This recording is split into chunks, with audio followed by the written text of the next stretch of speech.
Friday, the 10th of July, 2025. So good to have you on this show this morning. It's Chronic Disease Awareness Day, raising awareness for lifelong conditions. My name is Anne Odida. My name is Freddie Ndimuli. 191 days into the year, about 168 days to Christmas. Sasa imeanza kushika vizuri kasi. Kidogo kidogo nasikia 150, kidogo 100, kidogo 50, kidogo Christmas. Mbuzi ndio inachinjwa. All right, let's take a look at the local dailies. The Standard, President losing it. I tell you, enough is enough. Daily Nation, Taifa Leo, mtajua hamjui. The president is all over the dailies today. Ruto says, I dare you to overthrow me. That's the Star. People Daily, Kenya sliding into tyranny. Business Daily, Kenya's debt payment to China in a rare 23 billion shilling fall. On State of the Nation, we'll be having this three gentlemen. I think we received apologies from Wanjiru Wambugu, the former Nyeri Town MP, but Dr. Peter Mbai, Secretary Planning and Economic Affairs at DCP, will be with us, alongside Professor Fred Ogola, who's a governance and economics expert, and Wilson Sosion, who has served in the National Assembly and as SG of the Kenya National Union of Teachers. All right. Tuvuke boda sasa, Uganda Daily Monitor. The battle for IGG job. Succession race, as a silent battle is brewing over who should be the next government ombudsman, as the contracts of the current Inspector General of Government and her two deputies draw to a close. Inspector General of Government is the Inspector General of Police. No, they're different. I think that's an ombudsman. So okay. They call him or her Inspector General of Government. The current one is called Betty Kamye Turuomwe, who has been Inspector General of Government since July 16, 2021. The lady is looking to take over. I think this had two deputies. Miss Anne Muhairwe, Deputy IGG, yes, and Patricia Achan, Deputy IGG. So all their contracts are drawing to a close, so now competition for the new one. And I like the fact that it's a very neat front page. Hakuna mambo mingi, hakuna story mingi, ni ile tu ni story na IGG, pap, kwa front page, let's move on. On the top strip, police secure image of Entebbe double murder suspect. That's the Daily Monitor. The New Vision, wako nyuma kidogo, this is a Tuesday edition. Wednesday bado hajaamka. Lakini picha ya mzee Yoweri Museveni pale iko amesalamia kina mama pale, amesimama kando anawaambia elect leaders who follow up on government programs, Museveni says. But that's not the big story. The big story is about political parties to get 7.5 billion shillings each. Kule hawana ati strength of the party nini? Ni kila mtu anapata hiyo. Opposition criticizes new order as NUP misses elections funding. But 7.5 billion, okay, it's a few million in Kenya shillings, but at least it should be according to the party's strength. So akisema to each. Aile Chamandogo, DCP, 7.5. UDA, ODM, same. All right, that's the big headline there. Uganda granted HIV prevention drug access is another big story, and this is page 44. This should actually be on the front pages because HIV is still a big issue in Uganda. All right, that's Uganda. Tukivuka kule Bongo, gazeti la Mwananchi, wajumbe noma wanoa vifyekeo. Noma si noma. Noma si noma. Bundi wa migogoro ajenga kibanda NCCR na mageuzi. Habari kamili katika kurasa. These are two different stories. These are different stories, yes. Okay. So wajumbe noma wanoa vifyekeo, watiania CCM sasa matumbo joto, wajumbe wajipanga kuamua huku wakimwahidi kura kila mgombea, kamati za siasa kazini. Chama cha Mapinduzi. That story about bundi wa migogoro ajenga kibanda NCCR na mageuzi, habari kamili katika ukurasa wa 5. Biteko ataja mbinu kulinda amani wakati wa uchaguzi. Naibu Waziri Mkuu na Waziri wa Nishati Daktari Doto Biteko yuko hapa mbele akiwa na viongozi mbalimbali alipokuwa akibonyeza kitufe kuzindua mfumo wa waandishi kujisajili kidijitali wakati wa mkutano wa wadau kujadili mchango wa sekta ya habari katika kufanikisha uchaguzi mkuu wa mwaka 2025 uliofanyika jijini Dar es Salaam hapo jana. Vidokezo vingine hapa ni maiti zashikiliwa kwa kusafirisha dawa za kulevya. Very interesting. They're using corpses But this is not new. You've never watched a movie that has that? Ati kilo 37,197 ni idadi ya kilo za dawa za kulevya zilizokamatwa kati ya Mei na Julai mwaka huu kwa maiti. So ukijidungilia hiyo kitu umetoka kwa mtu amekufa. Mwekezaji mpya mwendo kasi kuleta ahueni, gazeti la Mwananchi. Tukisalia kule Bongo, take a look at The Citizen. How Tanzania can create homegrown billionaires. Tanzania has been urged to adopt comprehensive economic policies to create more dollar billionaires and strengthen its international economic influence, with a new wealth report showing that the country has only one billionaire and a small pool of high net worth individuals. So Tanzania has about 2,400 individuals with a net worth exceeding $1 million. Of these, only 6 have assets above $100 million, while the country has just one billionaire, despite being East Africa's second largest economy.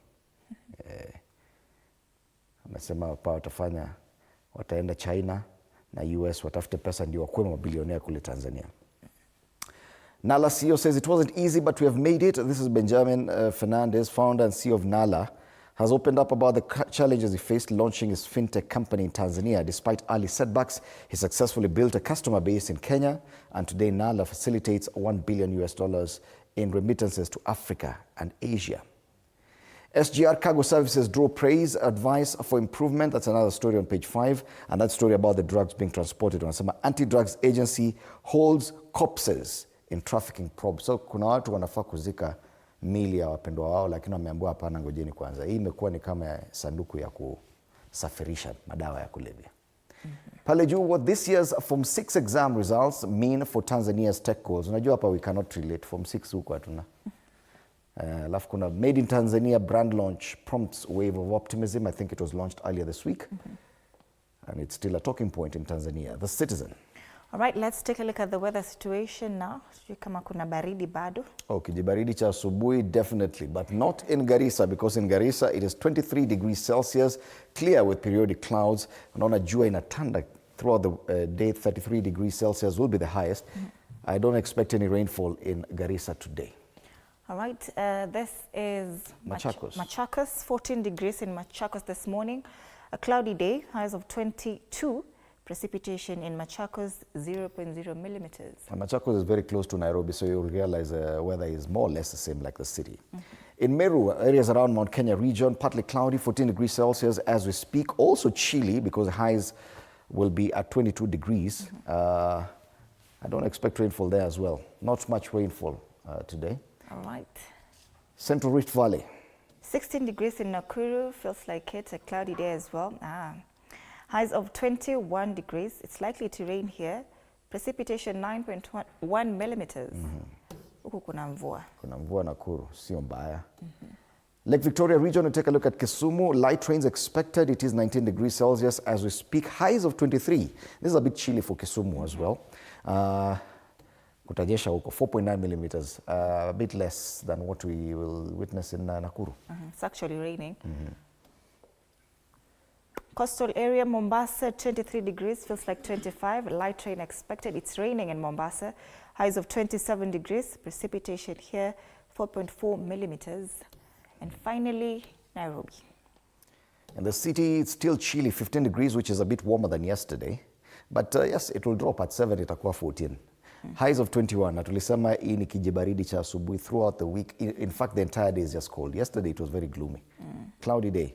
0.4 millimeters and as far as precipitation is concerned. Mist kidogo kidogo tu. 11 minutes past the top of the hour. Traffic, Thursday traffic. And ukiangazia maswala ya barabara, nothing out of the ordinary. I'm just looking at the main tributaries. Thika Road, nothing to worry about. Pangani Interchange building up slowly. Jogoo Road, Makadara areas, ile tu area kawaida. Fedha, Tasia, kawaida. Nothing out of the ordinary today. So in as far as traffic is concerned, I think hapa tu ndio nimeona kitu mpya hapa. Opposite Machakos bus station, it's getting slower. It's building up slowly as you head into town. But otherwise, traffic tu ni ile ile ya kawaida. In fact, ni kama watu washaingia hiyo weekend mode. Thursday is the new Friday. Absolutely. Let's take a look at the quote of the day.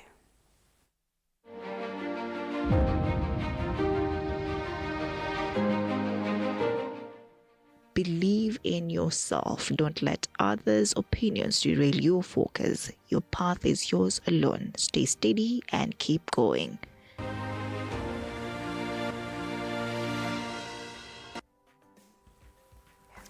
Right, let's come back and take a look. You have the e-paper.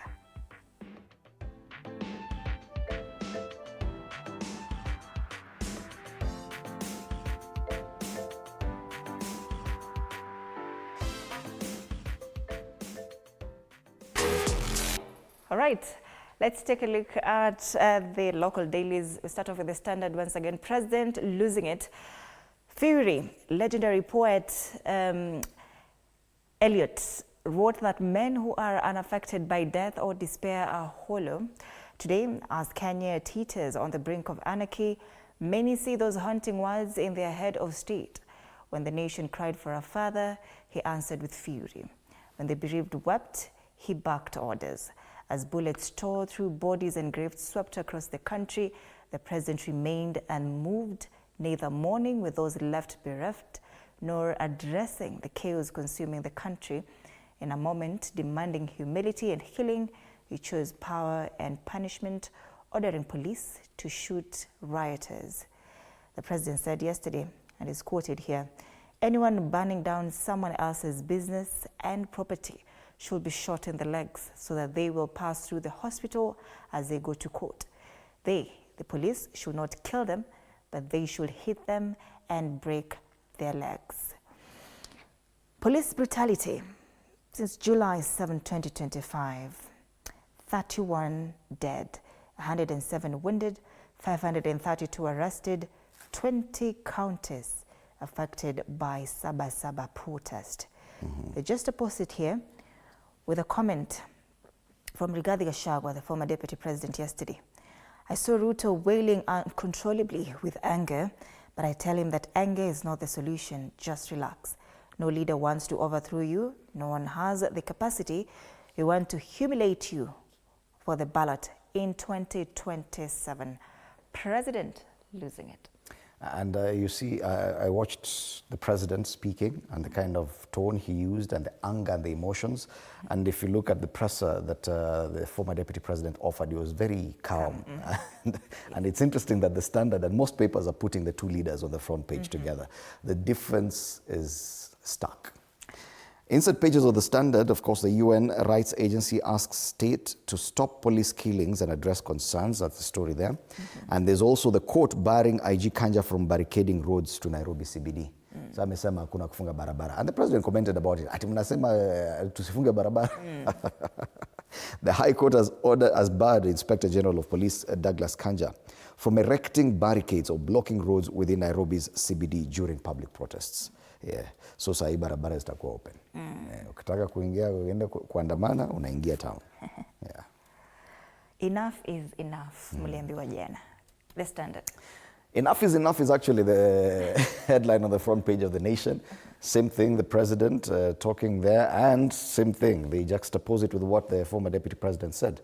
So he took a tough stance, and he says if you attempt to attack a police station, you will be shot in the legs. An angry President William Ruto warned yesterday as he threatened the use of extreme force against demonstrators involved in looting and destruction of property.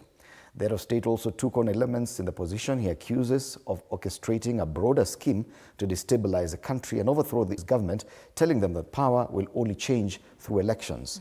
Now, I've had the opportunity to see at least 4 Kenyan presidents. And I think the last 2 have been the most emotionally charged. President Uhuru Kenyatta and President William Ruto are quick to anger. President Kibaki was rarely angry. In fact, alikuwa anashangaa mnafanya nini? Hii kelele mingi ni ya nini? President Moi was also very calm and collected. But the last 2, President Uhuru Kenyatta, President William Ruto, hasira mingi sana. Nakasema, to those plotting in the shadows, let me tell you clearly, if you have ambitions, prepare your policies and meet me in 2027. There is no shortcut. Then Gachagua comes in and says, no one wants to kick out Ruto. Yeah? And then Gachagua incidentally left for the US yesterday night. Alikuwa amesema, if you want, you can arrest me even at the airport. But I saw him akiwa ndani ya ndege ameketi. That means by now, ako karibu kufika upande ile ingine. Yeah. So impeached Deputy President Rigathi Gachagua has dismissed President William Ruto's claim that the opposition is orchestrating his overthrow through violence and destruction of property. So that's the main story. People are discussing, Rais alikasirika sana, Rais amekasirika sana. On the inside pages, that story about court outlaws police barricades, Nairobi lockdown during demos. PS Koril told to keep off Moi family land in Rongai. MP remanded as police pursue terrorism-linked investigation. Yesterday, a mass was held for Boniface Mwangi. Boniface Kariuki, yes. Boniface Mwangi Kariuki. Yes, the little guy, the gentleman who was shot by the police, was hawking masks. And the mother is quoted here, "I told my son not to attend protests. Family and friends demand justice, call for an end to police use of lethal force against unarmed civilians." Stern warning for looters, arson its riding in protests. Gachagua, no one wants to overthrow Ruto. And Courier finds his way home in ditching Ruto for Uhuru. All right, he joined Jubilee. He said he started posting matters to do with Jubilee party. Yet he still has his own party, Chama cha Kazi. Well, but Kenya ni Kenya. Daily Nation. Mtajua hamjui. Ukurasa wa mbele wa gazeti la Taifa Leo anasema rais asema amesalia kimya kuhusu vurugu nchini, lakini sasa hatachelea kuwachukulia hatua kali wapinzani. Rais William Ruto jana alionya viongozi wa upinzani kuwa hataendelea kuvumilia kile alichotaja jaribio la kumng'oa mamlakani kupitia msururu wa maandamano, akisema sasa amejiandaa kukabiliana nao peupe kuzuia nchi kusambaratishwa na ghasia. Habari kamili kwenye ukurasa wa pili. Anaonekana pale akitangamana na wafanyikazi wakati wa ukaguzi wa miradi wa nyumba 540 katika Kilimani Police Station Dagoretti North hapa Nairobi jana. Vidokezo zaidi, koti sasa yazuia polisi kufunga jiji. Hakuna kufunga jiji, jiji ni ya kila mtu na mfunguo hizo gates. Governor achemkia KEMSA. Ni Governor Mutula Kilonzo asema KEMSA haina uwezo wa kusambaza dawa kwa wakati ufao kwa county. Na kule Marekani mafuriko yaua watu 109 Texas. Pale juu wanasema ombi kujenga jaa la taka ya asbestos Kilifi. Neema yapokea ripoti ya tathmini ya athari kwa mazingira kuhusu ujenzi wa jaa la kutupa taka za asbestos. Na kwenye spoti, Trump miongoni, anasema Chelsea FC pazuri kutwaa shilingi bilioni 5. Trump atakuwa miongoni mwa mashabiki watakaohudhuria mechi ya fainali ya kombe la klabu bingwa duniani Jumapili. Taifa Leo. The Star, Ruto, I dare you to overthrow me. Gachagua hits back, tells him to arrest those he believes are behind unrest. Manake alisema wale leaders ambao wana orchestrate chaos watawapata and they will deal with you. Sabasaba families allege foul play over delayed autopsies. Mary Wambui, mother-in-law to Elvis Mosafi, who was shot by police on Monday at Nairobi Funeral Home yesterday, is here on the front page. Friends to the end as youths carry the body of one of their own killed on Monday at Nairobi Funeral Home yesterday. And rights groups have accused authorities of stalling investigations into police killings as families wait in anguish at the Nairobi Funeral Home. The families had hoped post-mortem would be conducted as agreed. Yes. And on page 2 of this paper, they talk about the areas and how many people have died, how many people have been arrested. So you can actually see a breakdown of that on page 2 of the Star. All right. There's a story on page 2 also about that court order blocking the use of roadblocks. And the president here, Ruto, criticizes court order. President William Ruto criticized those who moved to court and obtained conservatory orders barring the Inspector General of Police from erecting roadblocks within Nairobi and its environs during protests. So you now know where the order was coming from. Another story on page 3, more Kenyans are dying abroad.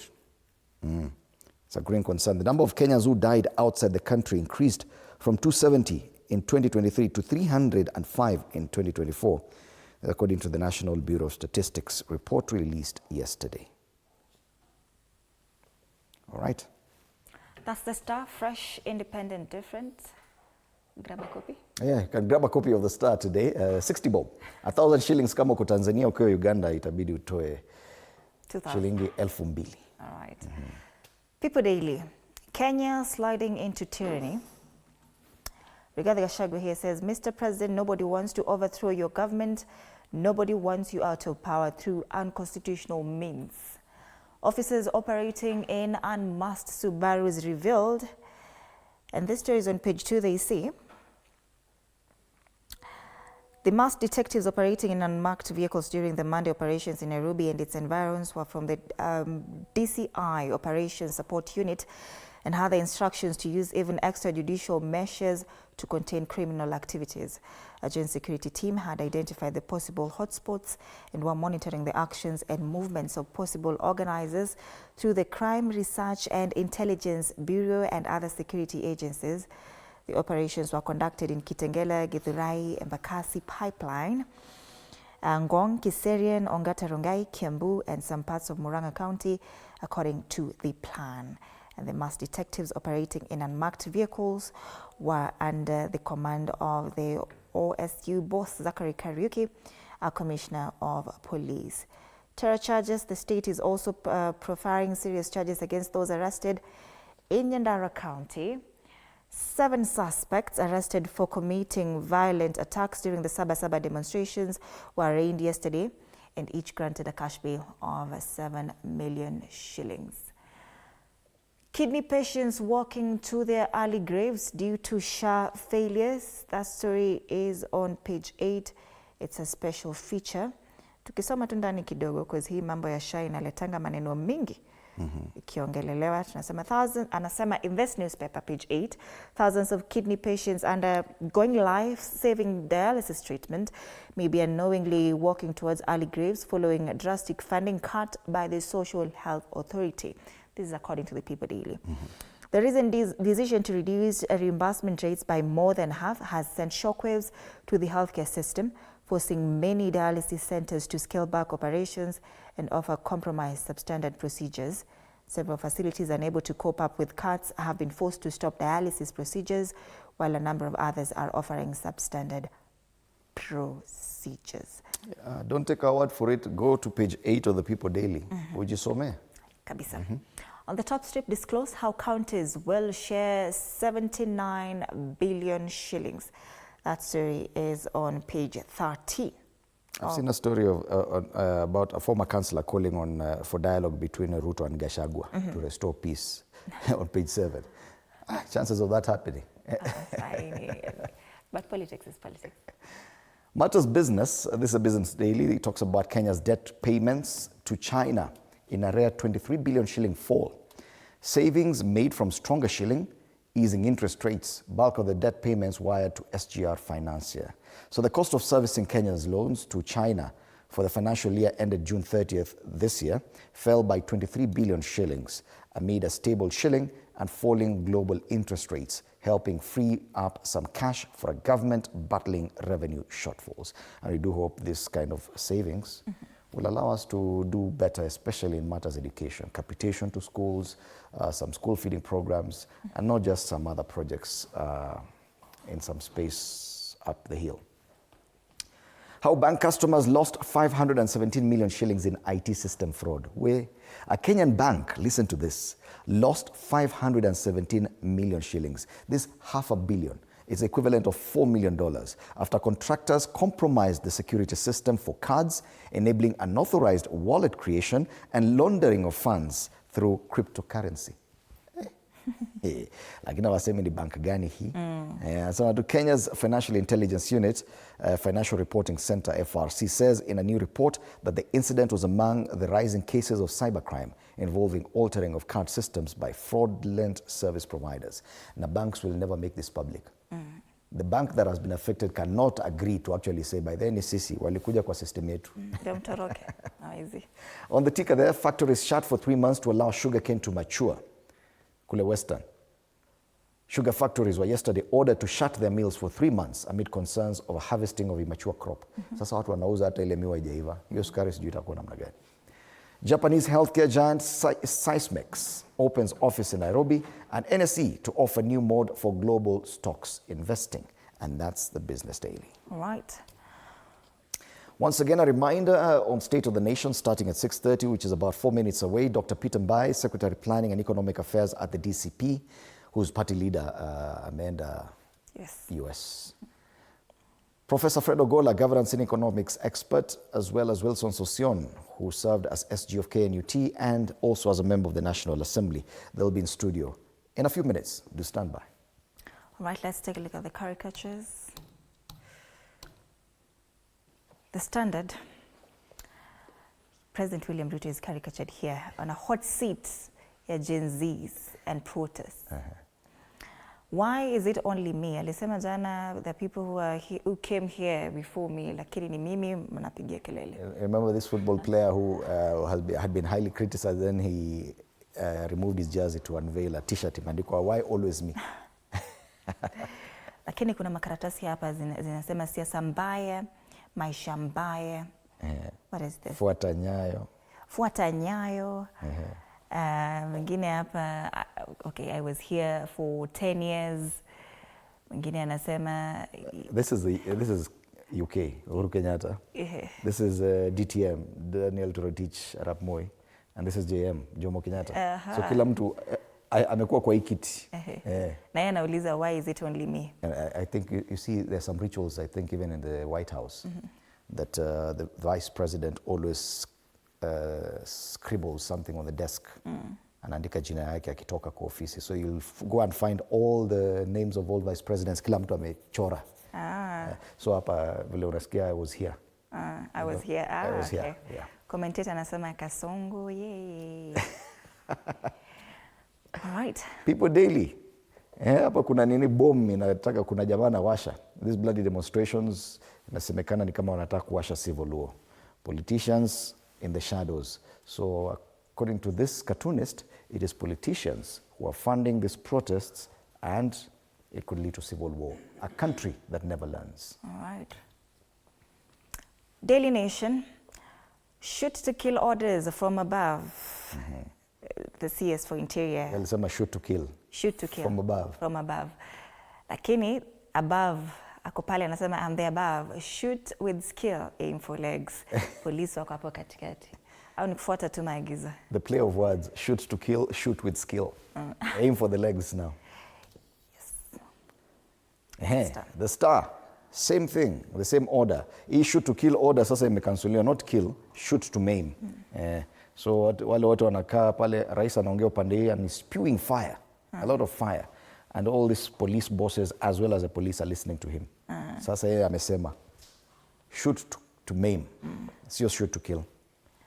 Miguu. No mwende court. All right, today being Thursday, it's Health Thursday, and it's also Chronic Disease Awareness Day. We'll be speaking to Monica Wanjiru, a general practitioner at Maya Kidney and Health Hospital later on after State of the Nation. So do stand by for these conversations. Interact with us on our social media platforms, TV47 Kenya on Facebook and on YouTube, on X at TV47 News KE. My handle is at Ann_Dida. The hashtag is Morning Cafe. My handle is at Fred Indemoli. See you after the break.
Our world is changing every day, and so should we, for the better. Each week, we tackle the big why, the question that should be on everyone's minds. Why isn't this fixed yet?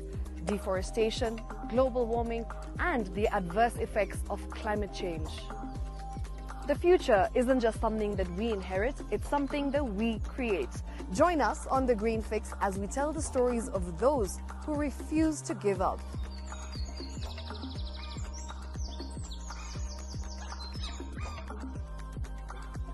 When it comes to fixing the planet, there is no time to waste. Join me, Shiksha Arora, on Thursdays at 9 p.m. on The Green Fix as we look into the big why, you and I.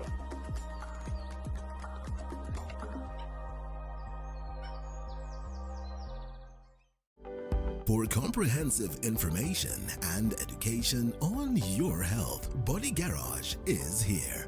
Don't allow anyone to pluck out your good tooth as long as it is strong and stable. Cancer doesn't start today and you get the symptoms tomorrow. By the time you pick it or the time it is manifesting in you, probably will be there about 5 to 10 years. The eye is the window to the rest of the body. Don't forget to stay hydrated. And of course, you at home do take your water. So the ultimate test is actually you check your urine. Your urine should be clear. Clear like the water? Yes. Should be able to see the other side of the urine. If your urine is colored or has changed color, you cannot see the other side, then you have not taken enough water. Don't forget regular health checkups. Early detection saves lives. I want the message be, we can prevent cervical cancer. We prevent cervical cancer in several ways. You have young girls and even somebody who's above that age, you can pay at least every 3 years. Somebody should have a pap smear done. If you are 40, 45, 50, going upwards, once a year, please go see a doctor. Yeah, it's just for normal routine maintenance.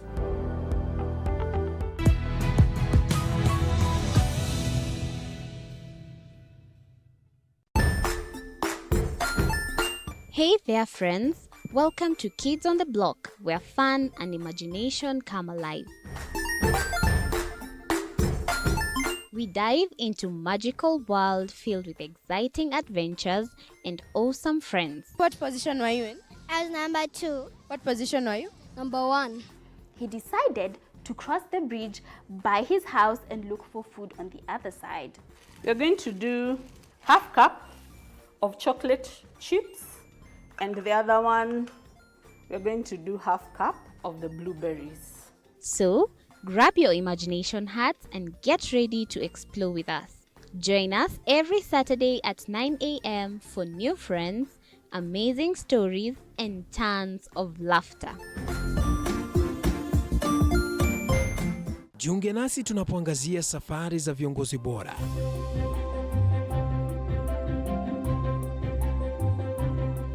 Kutoka kwa ushindi mkubwa hadi masomo magumu. Wakati wetu kwamba wasichana si wa kusoma, ni wa kuolewa, ng'ombe ipatikane, wazazi wakuwe watajiri. Tunashughulikia yote. I wish I were a better investor.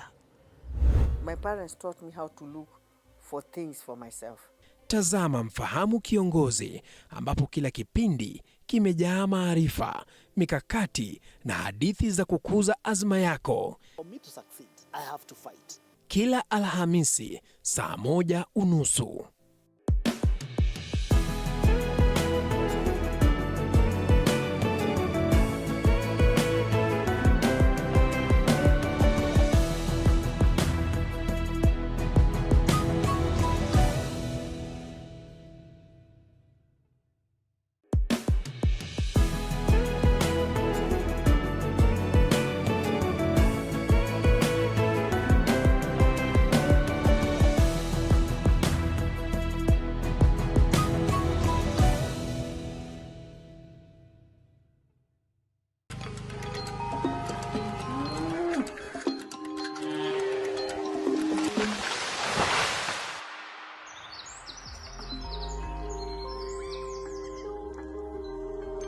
Our world is changing every day, and so should we, for the better. Each week, we tackle the big why, the question that should be on everyone's minds. Why isn't this fixed yet? Deforestation, global warming, and the adverse effects of climate change. The future isn't just something that we inherit, it's something that we create. Join us on The Green Fix as we tell the stories of those who refuse to give up.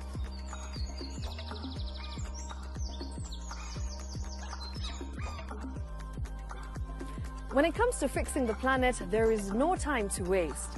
Join me, Shiksha Arora, on Thursdays at 9 p.m. on The Green Fix as we look into the big why, you and I.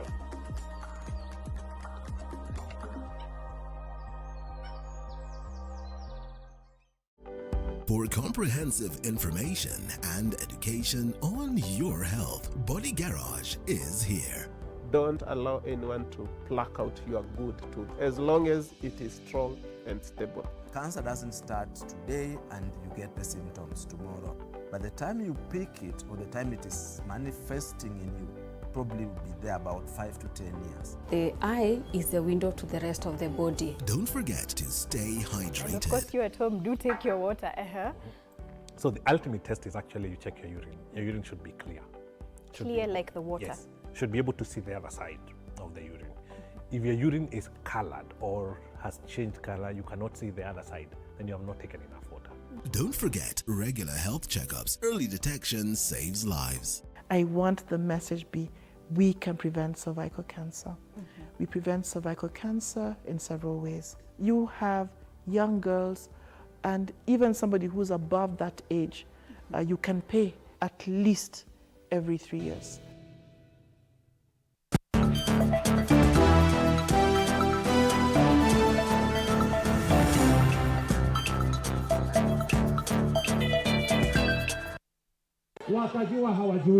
A tough-speaking President William Ruto Wednesday declared war with those who he described as attempting to forcibly and unlawfully remove him from power through unconstitutional means.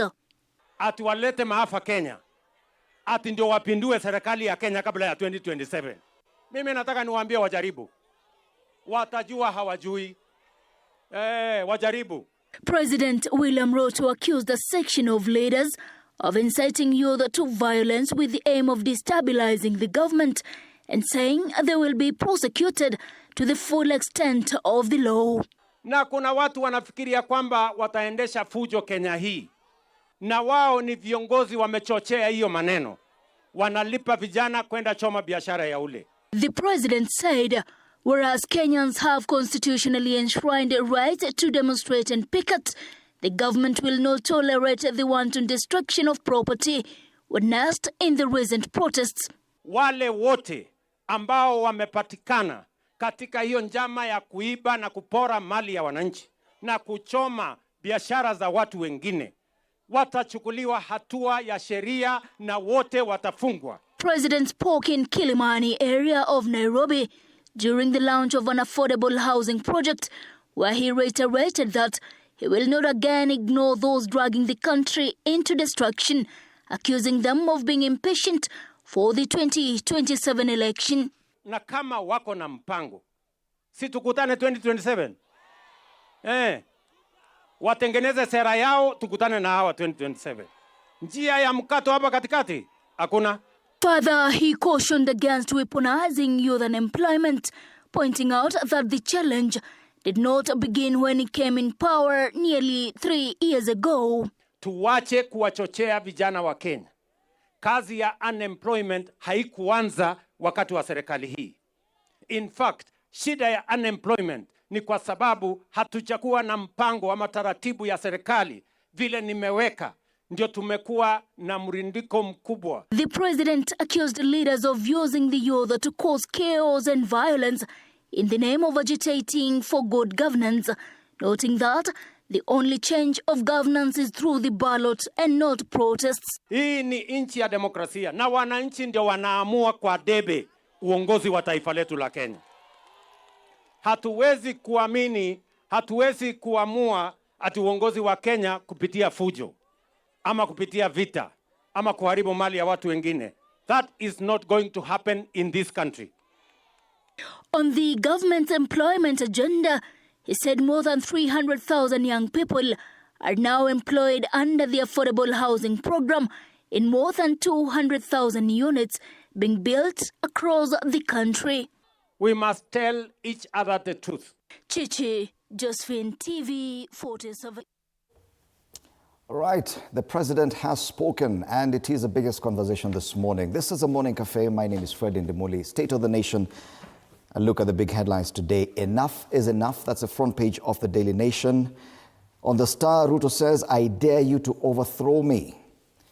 More headlines still on the president. Mtajua hamjui. The People Daily goes with a different one. Kenya sliding into tyranny. And finally, the Standard, president losing it. So let's start off with the Standard. They say this fury. Legendary poet T.S. Eliot wrote that men who are unaffected by death or despair are hollow. Today, as Kenya teeters on the brink of anarchy, many see those haunting words in their head of state. When the nation cried for a father, he answered with fury. When the bereaved wept, he backed orders. As bullets tore through bodies and grief swept across the country, the president remained unmoved, neither mourning with those left bereft, nor addressing the chaos consuming the country. In a moment demanding humility and healing, he chose power and punishment, ordering police to shoot rioters. President losing it. That's the Standard, not my words. Allow me to introduce my panelists. Professor Fred Ogola, economics and governance expert. Good morning, karibu sana. Morning, Fred. Mwalimu Wilson Sosion, who has served as SG of KNUT and also as a member of the National Assembly, is also with us this morning. Karibu sana, Mwalimu. Yeah, good morning, Fred. And Dr. Peter Mbaye, Secretary Planning and Economic Affairs at the DCP, whose party leader left for the US yesterday. Last time you were here, Dr. Mbaye, you promised us that we would be experiencing the launch of the party anytime. Your party leader has left and we are still waiting for the launch. First of all, good morning, Fred. Good morning, viewers. Yes, we saw him off successfully last night, despite all the threats of arresting him. And yes, when we realized that our launch date was 7th, coinciding with the Sabasaba, we kept off. We couldn't go that direction, as you know. I mean, we were not going to get ourselves into that issue of the Gen Zs, and we said it is their day. They had said they want to commemorate the people who have died, and so we simply backed off. Our launch is a formality. We are going to do it at the right time. It's going to be done. We have done everything. The party is moving on well, but we simply couldn't mix that launch with the Sabasaba. So how long do we expect your party leader to be away? Maybe a month or so. Okay. A month or so, maybe plus, minus, depending on, again, on many circumstances that's going to happen in this country. Right. So we are going to be communicating. Yes, the DCP party leader, former Deputy President Rigathi Gachagua, he left for a trip to the US yesterday night, and we'll see what happens when he returns. As we know, we are yet to be informed on the date of his return. But Professor Fred Ogola, the big question I want to ask is on the front page of the Standard. They say the president is losing it. Do you agree with the Standard? Yeah, actually, the Standard is a little bit lenient because he lost it long time ago. You know, Fred, there is no important move as your first move. As one of the people who used to be strikers in football, when you receive a cross, your first touch determines whether you'll score or not. So the first touch began from Kasarani, blaming everybody. And the president has been blaming everybody for everything since he became president, without being able to make any Solomonic, or if you like, very insightful decisions either in the economy or in healthcare and the rest. He sees Kenyans as the problem, not him as the problem. The president has lost the gift of self-reflection. The president is talking over Kenyans. He does not listen to Kenyans. And I think that we just need a listening president. I've been hearing people talk about different leadership styles and traits. Why would you put William Ruto? Because there are so many leadership traits and the rest. When Ruto campaigned, he looked like a transformational leader. But now he has just become like that autocratic leader, a tyrannical leader who doesn't listen. And I think that Kenya needs a shepherd leadership. Forget about even this thing people say, servant leadership. Who is a shepherd? You refer to Jesus. Go to, you can even look at Muhammad. A shepherd is somebody who listens to the sheep, whom the sheep knows, but also who knows the sheep. Does William Ruto know his sheep? When he says shoot to kill, if Jesus was the shepherd, could he say shoot the sheep? A good shepherd is a shepherd who can leave 99 and go look for one sheep which is lost. But here, we have a president who can leave 99. He's the only one who is taking care of himself. So we are finding a situation whereby there's a lot of dissonance between us and him. And allow me even to go to even further to the issue of enough is enough. Who needs to be told enough is enough? Who should be angry, Fred? A mother who lost a baby, a mother who lost a son, a mother or a father who has not seen their children for I don't know how many years. Albert's father who have just buried a son, only son, who needs to be angry? William Ruto is alive, his father is alive, his mother is alive, all his children are alive, isn't it? What is he mad about? He has everything, he has all taxpayers' money to spend the way he wants. What should he be mad about? What is it that if you have power behind you, what does he not have to use? Yeah. He has a team, he has a cabinet, he is in government, and he's the president. What is it that he's saying, if you want to overthrow me, why don't you just use that power you have now to deliver? Because they said power comes with responsibility. So as far as I'm concerned, the president lost it from the very moment they took over. Mm-hmm. Even when he impeached his deputy, he's losing every turn. You know, if you are going somewhere and you are making all 10 wrong turns, you are destined to be lost. And I think I like what it's called, there's a Kikuyu proverb that says that one who is destined to get lost do not meet a friend. So even you meet your friend telling you, Fred, this route you are taking, you are getting lost. You say, no, I know where I'm going. So Ruto has always said he knows. He says he has everything. He says he has a plan. This plan, since he said he had a plan from the campaign time, is this plan to abduct, to kill, to maim, shoot to kill, shoot to maim, shoot to injure? And I want to tell the president, if he believes that people should be shot, I'll again refer to Jesus. Let him take the first bullet. Because when the Pharisees went to Jesus and told him, stone this woman who is adulterous, Jesus told them, the one who has not committed sin to throw the first stone. Okay. Now, Ruto has killed people. Corruption is the order of the day. He has stolen everything from this country. Let him take the first bullet, go to hospital, then we meet him in court. And not tell a Kenyan to be shot, yes, then to be taken to hospital and go to court. According to me, the person who deserves even more bullets is him, not We'll come back to discuss that order about shoot to maim in comparison to what the CS4 Interior had given as orders to police earlier on. Right now, I'm more concerned about the demeanor of the president, Bwana Sosion. As a symbol of national unity, whatever the president says will definitely direct the kind of conversations we will be having as a nation. We've been having very grim headlines over the recent past, talking about the number of deaths, destruction of property and all these things, and probably the kind of anger and fury we are seeing coming from the president. Should that be the tone of our conversations going forward? What is making the president angry? That's a question you should ask, because you cannot expect the president to clap for chaos. You cannot expect the president to admire destruction of property. You cannot expect the president to recite poetry over anarchy. That is not going to work. And Fred, we've discussed time and again here what is happening in Kenya with respect to Article 37. And that what is happening is nothing short of violence, and not just violence.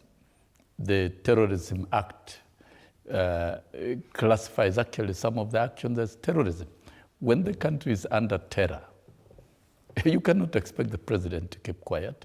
And the president is mandated under Article 131 of the Constitution to ensure that law and order is upheld in the country by whichever means. And so the president's statement yesterday is not something that you can just rubbish in a talk show the way some are trying to do. That is a presidential position, and that is the direction. That is the direction. It is constitutional because the president is vested with such under Article 131 of the Constitution, and you cannot expect the president to keep quiet and see the country slide into anarchy. That is not going to work. And so the president has spoken and has given direction and has said enough is enough. My So question was on the tone and don't push that direction from the sentiment. president. Should that be the tone of conversations going forward about the kind of crisis Kenya is facing? There is nothing wrong with the tone of the president. That is how the president is feeling. That's a fact. And he has and he has made his statements very, very, very, very, very clear. Very clear indeed. They are not in doubt. And so anybody doubting, I think, should go to a psychiatric unit for... And we're not doubting the president. The president is clear. We're not the doubting. president is very clear because we cannot elect to choose to go through the path of destruction, to destroy the country, to bring anarchy, to promote terror. Actually, this is terror. It is not only the president, even the president of the Supreme Court. The Lady Chief Justice has said what we are witnessing is nothing short of terror. Yeah, and that is another arm of government. So there is a general consensus across the country that the direction that we are taking is not right. What do you want to tell us about people invading and raiding supermarkets and burning supermarkets? Yeah? You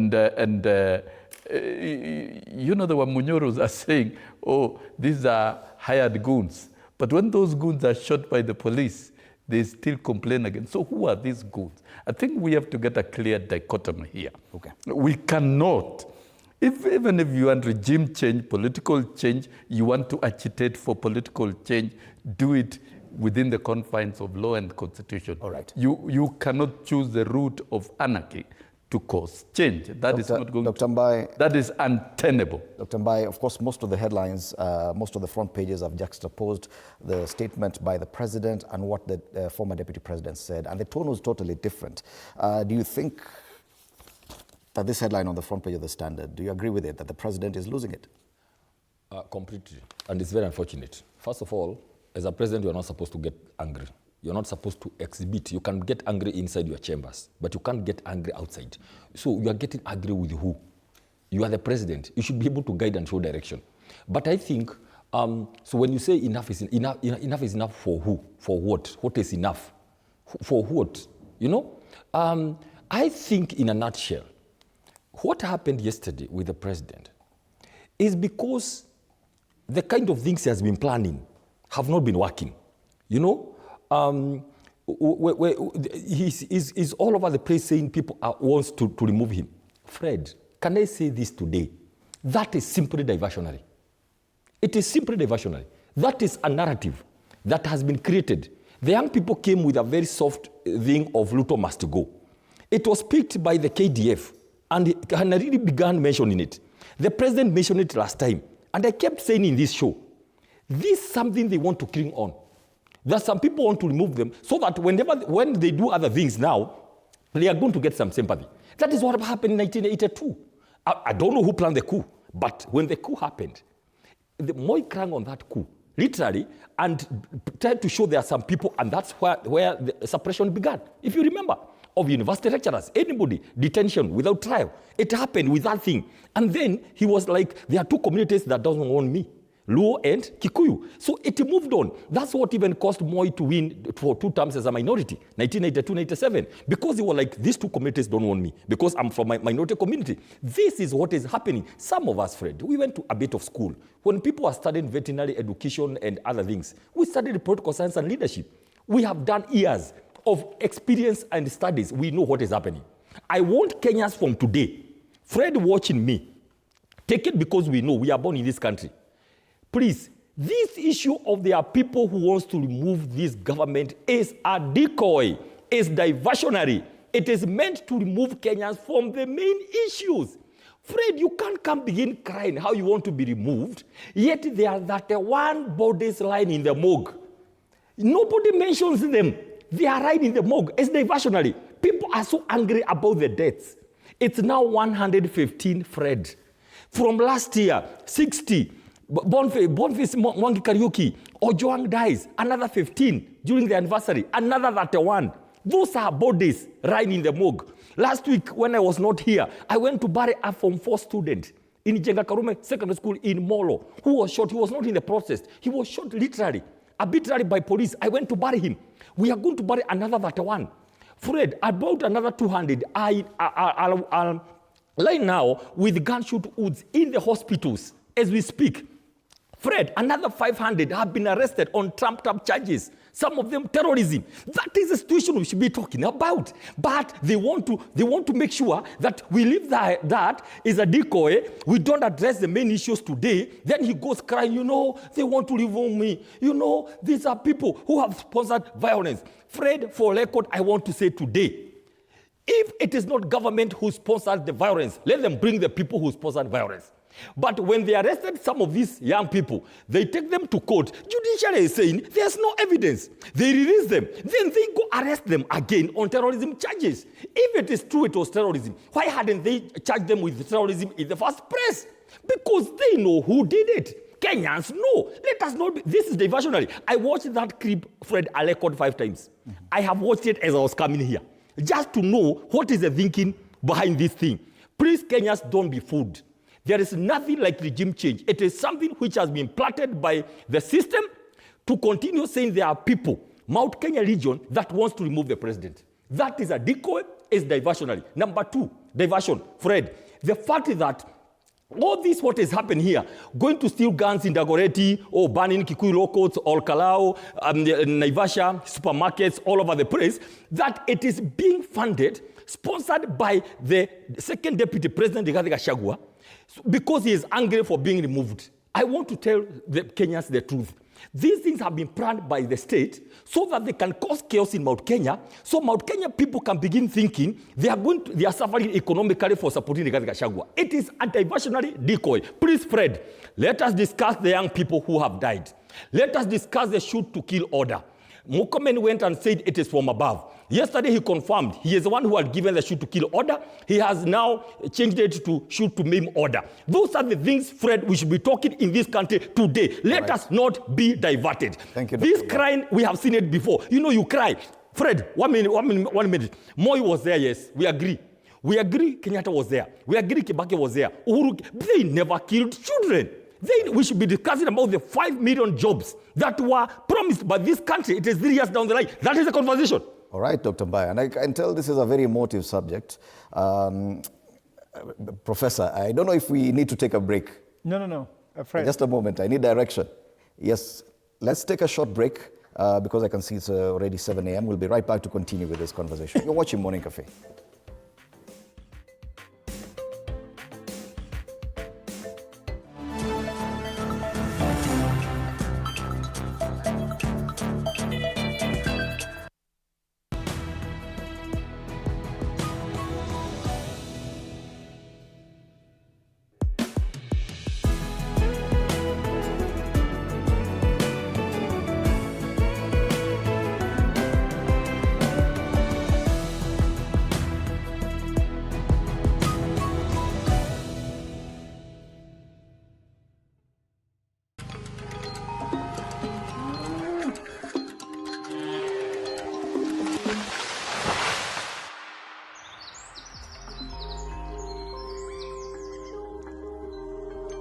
Our world is changing every day, and so should we, for the better. Each week, we tackle the big why, the question that should be on everyone's minds. Why isn't this fixed yet? Deforestation, global warming, and the adverse effects of climate change. The future isn't just something that we inherit, it's something that we create. Join us on The Green Fix as we tell the stories of those who refuse to give up.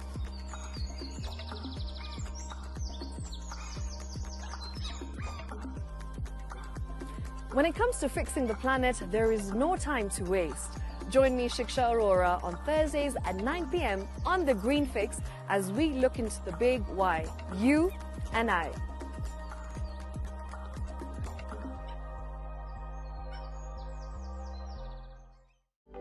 For comprehensive information and education on your health, Body Garage is here.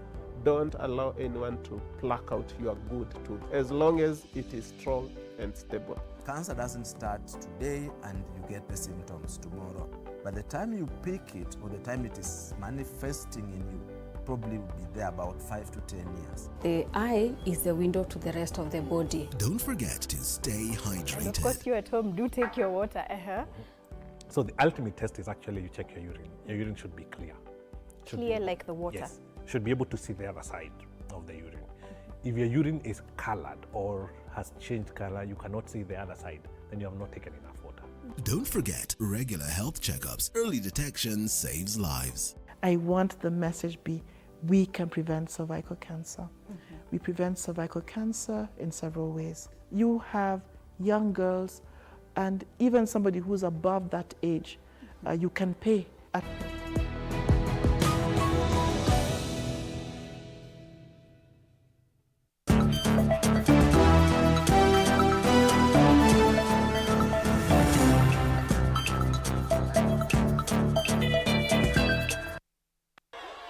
Hapana, hapana, hapana, hapana. Hiyo ni upuzi. President William Ruto has finally broke his silence on the wave of protests rocking the nation. Hapana, hiyo mchezo watu waache. Hapana. A fuming President William Ruto has vowed to use whatever means available to ensure that national security is upheld and those sponsoring violence have been dealt with decisively. And we are going to use whatever means that is available to make sure that we stabilize the country. We cannot accept mayhem and anarchy to destroy the development we have in this country.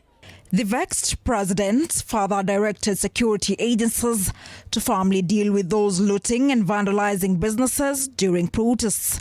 President William Ruto directed the police to shoot on-site criminals who masqueraded as protesters, to burn and loot businesses and people's property. Mtu ambaye anaenda kuchoma biashara ya mtu mwingine, mtu ambaye anachukua moto anaenda kuchoma biashara ya mtu, anaenda kuchoma mali ya watu wengine, mtu kama huyo apigwe risasi miguu, aende hospitali, akienda kotini. Yes. Yeah. Wasimuue lakini wapige hii miguu ivunjike ndio aende kotini, aende hospitali, akienda kotini. Ruto emphasized that while the Constitution protects the rights to protest, criminal acts such as theft, arson and vandalism cannot be tolerated, further instructing police officers not to kill but shoot and break the legs of any violent protester.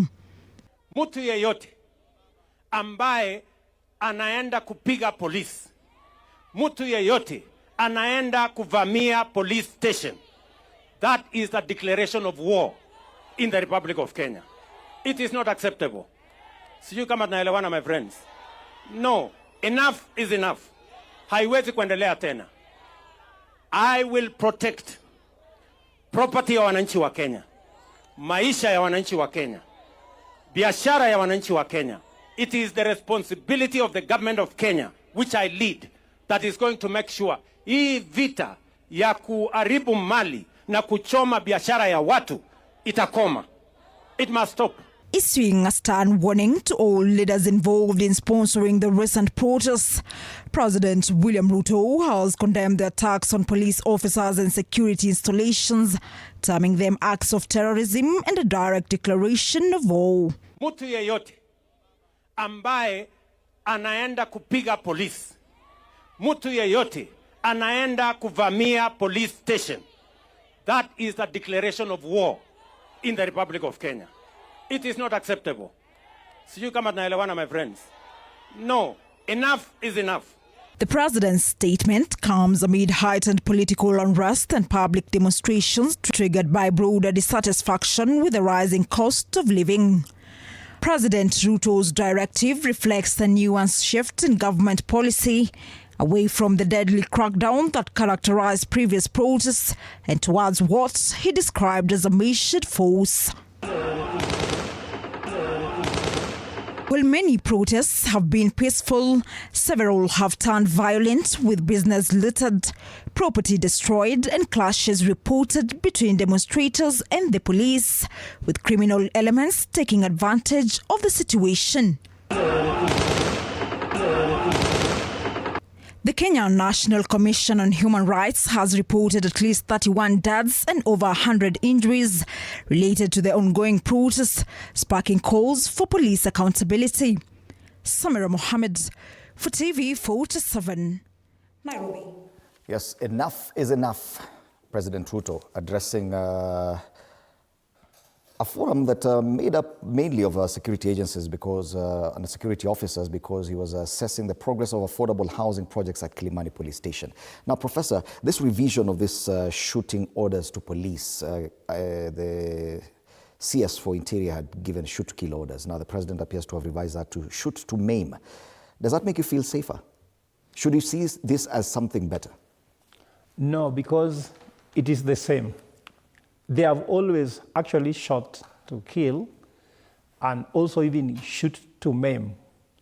And many people have been maimed. If you look at the numbers that we are seeing from the Kenya National Human Rights Commission. First of all, just allow me to say something. I'm very sorry to say this. Fred, second to right to life is the right to think.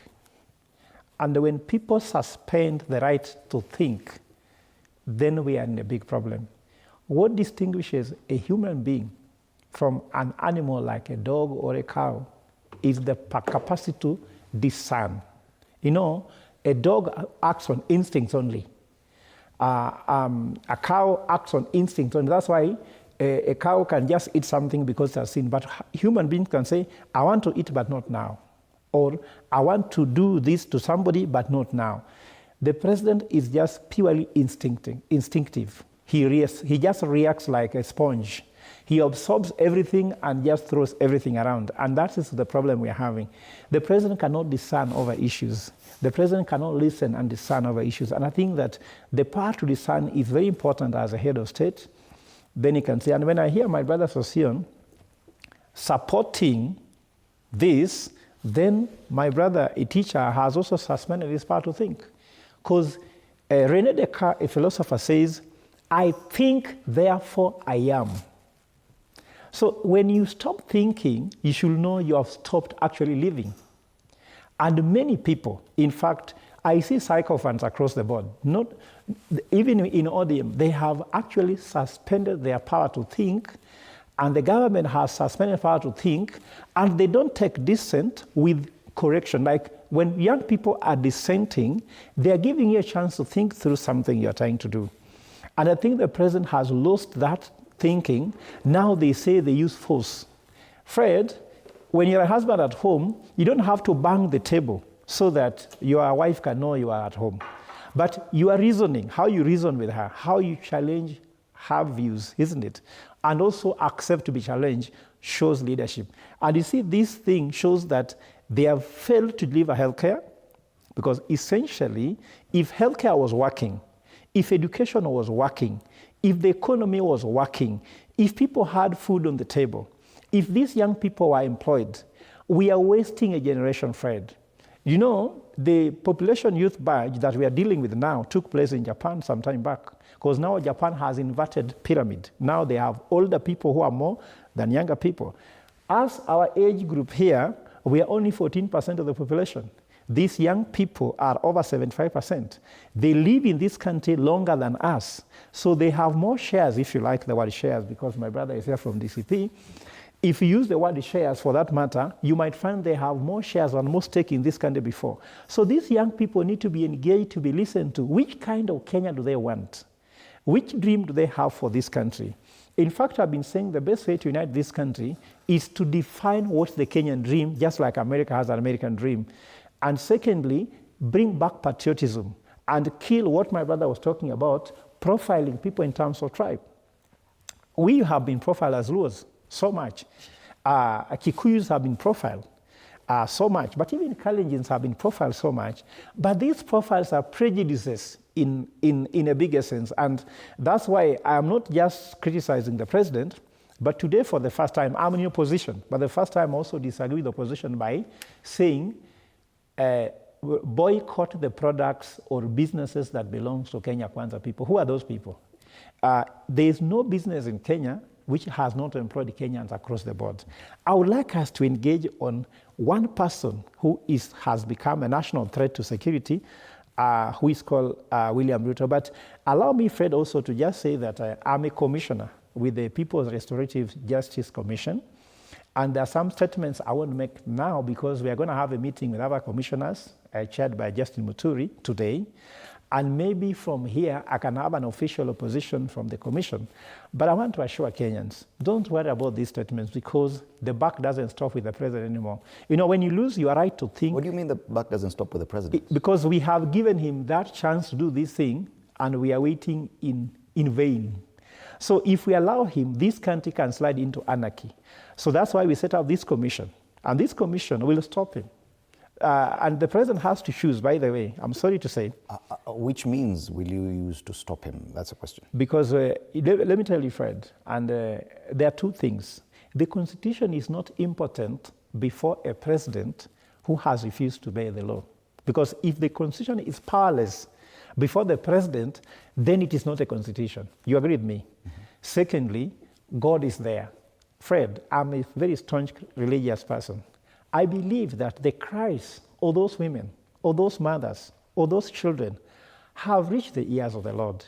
Just like when Israelites are in Egypt, God told them that, know that your cries have reached my ears, I've heard you, and I'm going to act. So the president cannot think that he is above everything, including God and the Constitution. That's why the shoot to kill, shoot to maim is against the Constitution. I can tell you, you go to rights to life, isn't it?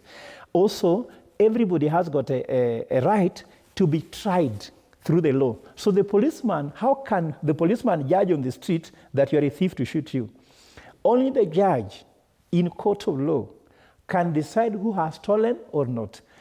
You are innocent until proven guilty. And the president is telling the policeman to judge on the street who is a thief and who is not a thief and who should be shot. And what if you shoot him? Then in court, you discover he was not a thief, he was just a passerby, like Boniface Kariuki was selling masks, was not a protester. He has been shot dead. So, shoot to kill, then you kill an innocent person. Baby Pendo was not protesting, was at home. How many people have been shot in bullets they don't deserve? So, Fred, the president is gone completely out of it. And I want to finish by saying the following. Fred, the president has lost something very important as the commander-in-chief. It's called fit to command. Do you know why that he is the commander-in-chief? You must be fit to command, and that means you must be sensible enough to give the right command. And I want to ask Kenyans that we are going to investigate as a commission whether the president is fit to command, because if you have lost the fitness to command, is wrong. Lastly, anger, Fred, does not come from the point of strength. Mostly people who get very angry very fast, they are not strong people. Strong people don't have to show anger. I used to be in St. Mary's Yala, there was a principal called Weri. I'm sure you know John Weri. He was calm, but his command was low. Like, he would meet you in Nairobi, in the city of Kisumu, as a student of St. Mary's Yala, and he sees you misbehaving, he would cane you on the street, just said, Fred, go down.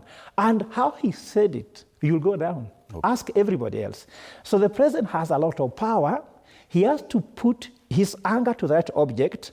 And I think the president needs to go through anger management so that actually can come back to serve Kenyans after dealing with his anger. Okay. And the anger should be towards the economy, the poverty in Kenya, healthcare which is not working, education, unemployed for young people. That is the right way to divert your anger. Mwalimu Sosion, the president definitely is in control of the instruments of power. But when he comes out publicly to issue threats to any Kenyan who's yet to be declared guilty of any crime, how do you feel, how do you think that sounds to Kenyans who are yet to commit crime? I think, Fred, is very sad when you try to drive a narrative to stop the president from being the president and to stop the president from exercising the powers vested in him by the Constitution. And there is not a second or a minute that the president is going to abdicate his responsibility. That includes communicating with clarity to the people of Kenya.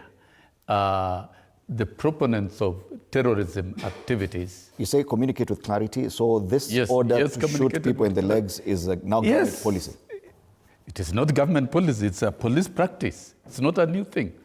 And the president has always insisted that the police is an independent Fred, you know you are not a policeman, I'm not, and all of us, we've never Neither is the president. We've never held guns, but the president is well briefed. He's the chair of the National Security Advisory Council. Allow me to talk. Yeah, don't interject. If you want, no, it is my show, Bwana Sossion. I will interject when I feel necessary. I will definitely interject. No, the problem with the teachers, they want you to become a student. No. I will interject when I feel I need to. You don't interject your favorite quote unquote. No. But I don't think that's fair. No, let's not begin. Now, so the thing here, if we talk about the shoot to immobilize, it is not a new practice. It's a practice by the police, that you immobilize criminals. And you know the president is talking about criminals. When you talk about individuals who are invading the police station, and the Chief Justice has said, as much, these are terrorism, and they are classified under the Terrorist Act as domestic terrorists. What else do you call a person who has the courage to invade the police station and ban a police station, or invade a court of law and ban a court of law, or invade a supermarket and ban a supermarket? Those are very dangerous activities and actions, and they are not demonstrations. And I would be very happy to see one day the splashes in the media, the discussions in the media shows about activities that are not anywhere near what we call civilized demonstration. You should also take your time as media to criticize. You cannot maintain a sharp eye contact on the president's activities, and you're trying to deface every bit of it, even where the president is right. He's the father figure and the voice of the country. And when he makes statements, he's making statements that are going, and even when he issues orders, the orders are very, very, very clear. If it is the police are being asked to immobilize these those criminal elements who are involved in terrorism action, and tell me, Fred. There's an issue here of obvious cases of police brutality. Why are you talking about police brutality? We're not talking about this person banning. I'm asking a question. Tell us about these ones who are banning, who are invading the police station. Of the 31, why are you evading this? Of the 31 people. No, you as media. I'm asking a question. Why are you not mentioning about these individuals who are banning the police station? Of the 31 people these ones who are banning bodies that are lying in the morgue, there are some cases of even children who are at home who are shot by stray police bullets. When the president issues orders for the police to continue shooting arbitrarily, don't you think that opens the doors for misuse of police fire? You and me, none of us is a police officer.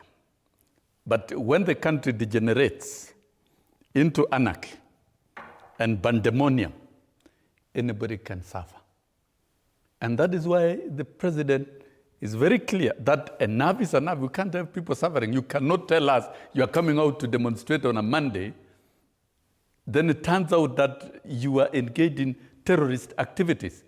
You are not telling us about these individuals who are banning, these individuals who are invading the police stations, these individuals who are doing so many terrible bad things, including even invading a hospital. You remember the invasion of a hospital in Kitengela, beating up the nurses and everybody? I think, Fred, the media should put a spotlight on the wrong activities of what we are calling demonstrations, rather than trying to deface the intervention directives of the president. And the intervention directives of the president shall remain as such. It doesn't matter how much you bastardize through the splashes in the media, or those who have been pushing for regime change. It doesn't matter how much you try to criticize, but I think it is time the country is brought back to security order. We cannot have an economy thriving where there is insecurity. When we talk about security order, yes, there are indeed criminal elements that have taken over the demonstrations, and that has to be dealt with as well by Dr. Mbai. But should this be the way? Fred, I want to be to answer your question. This should not be the way, Fred.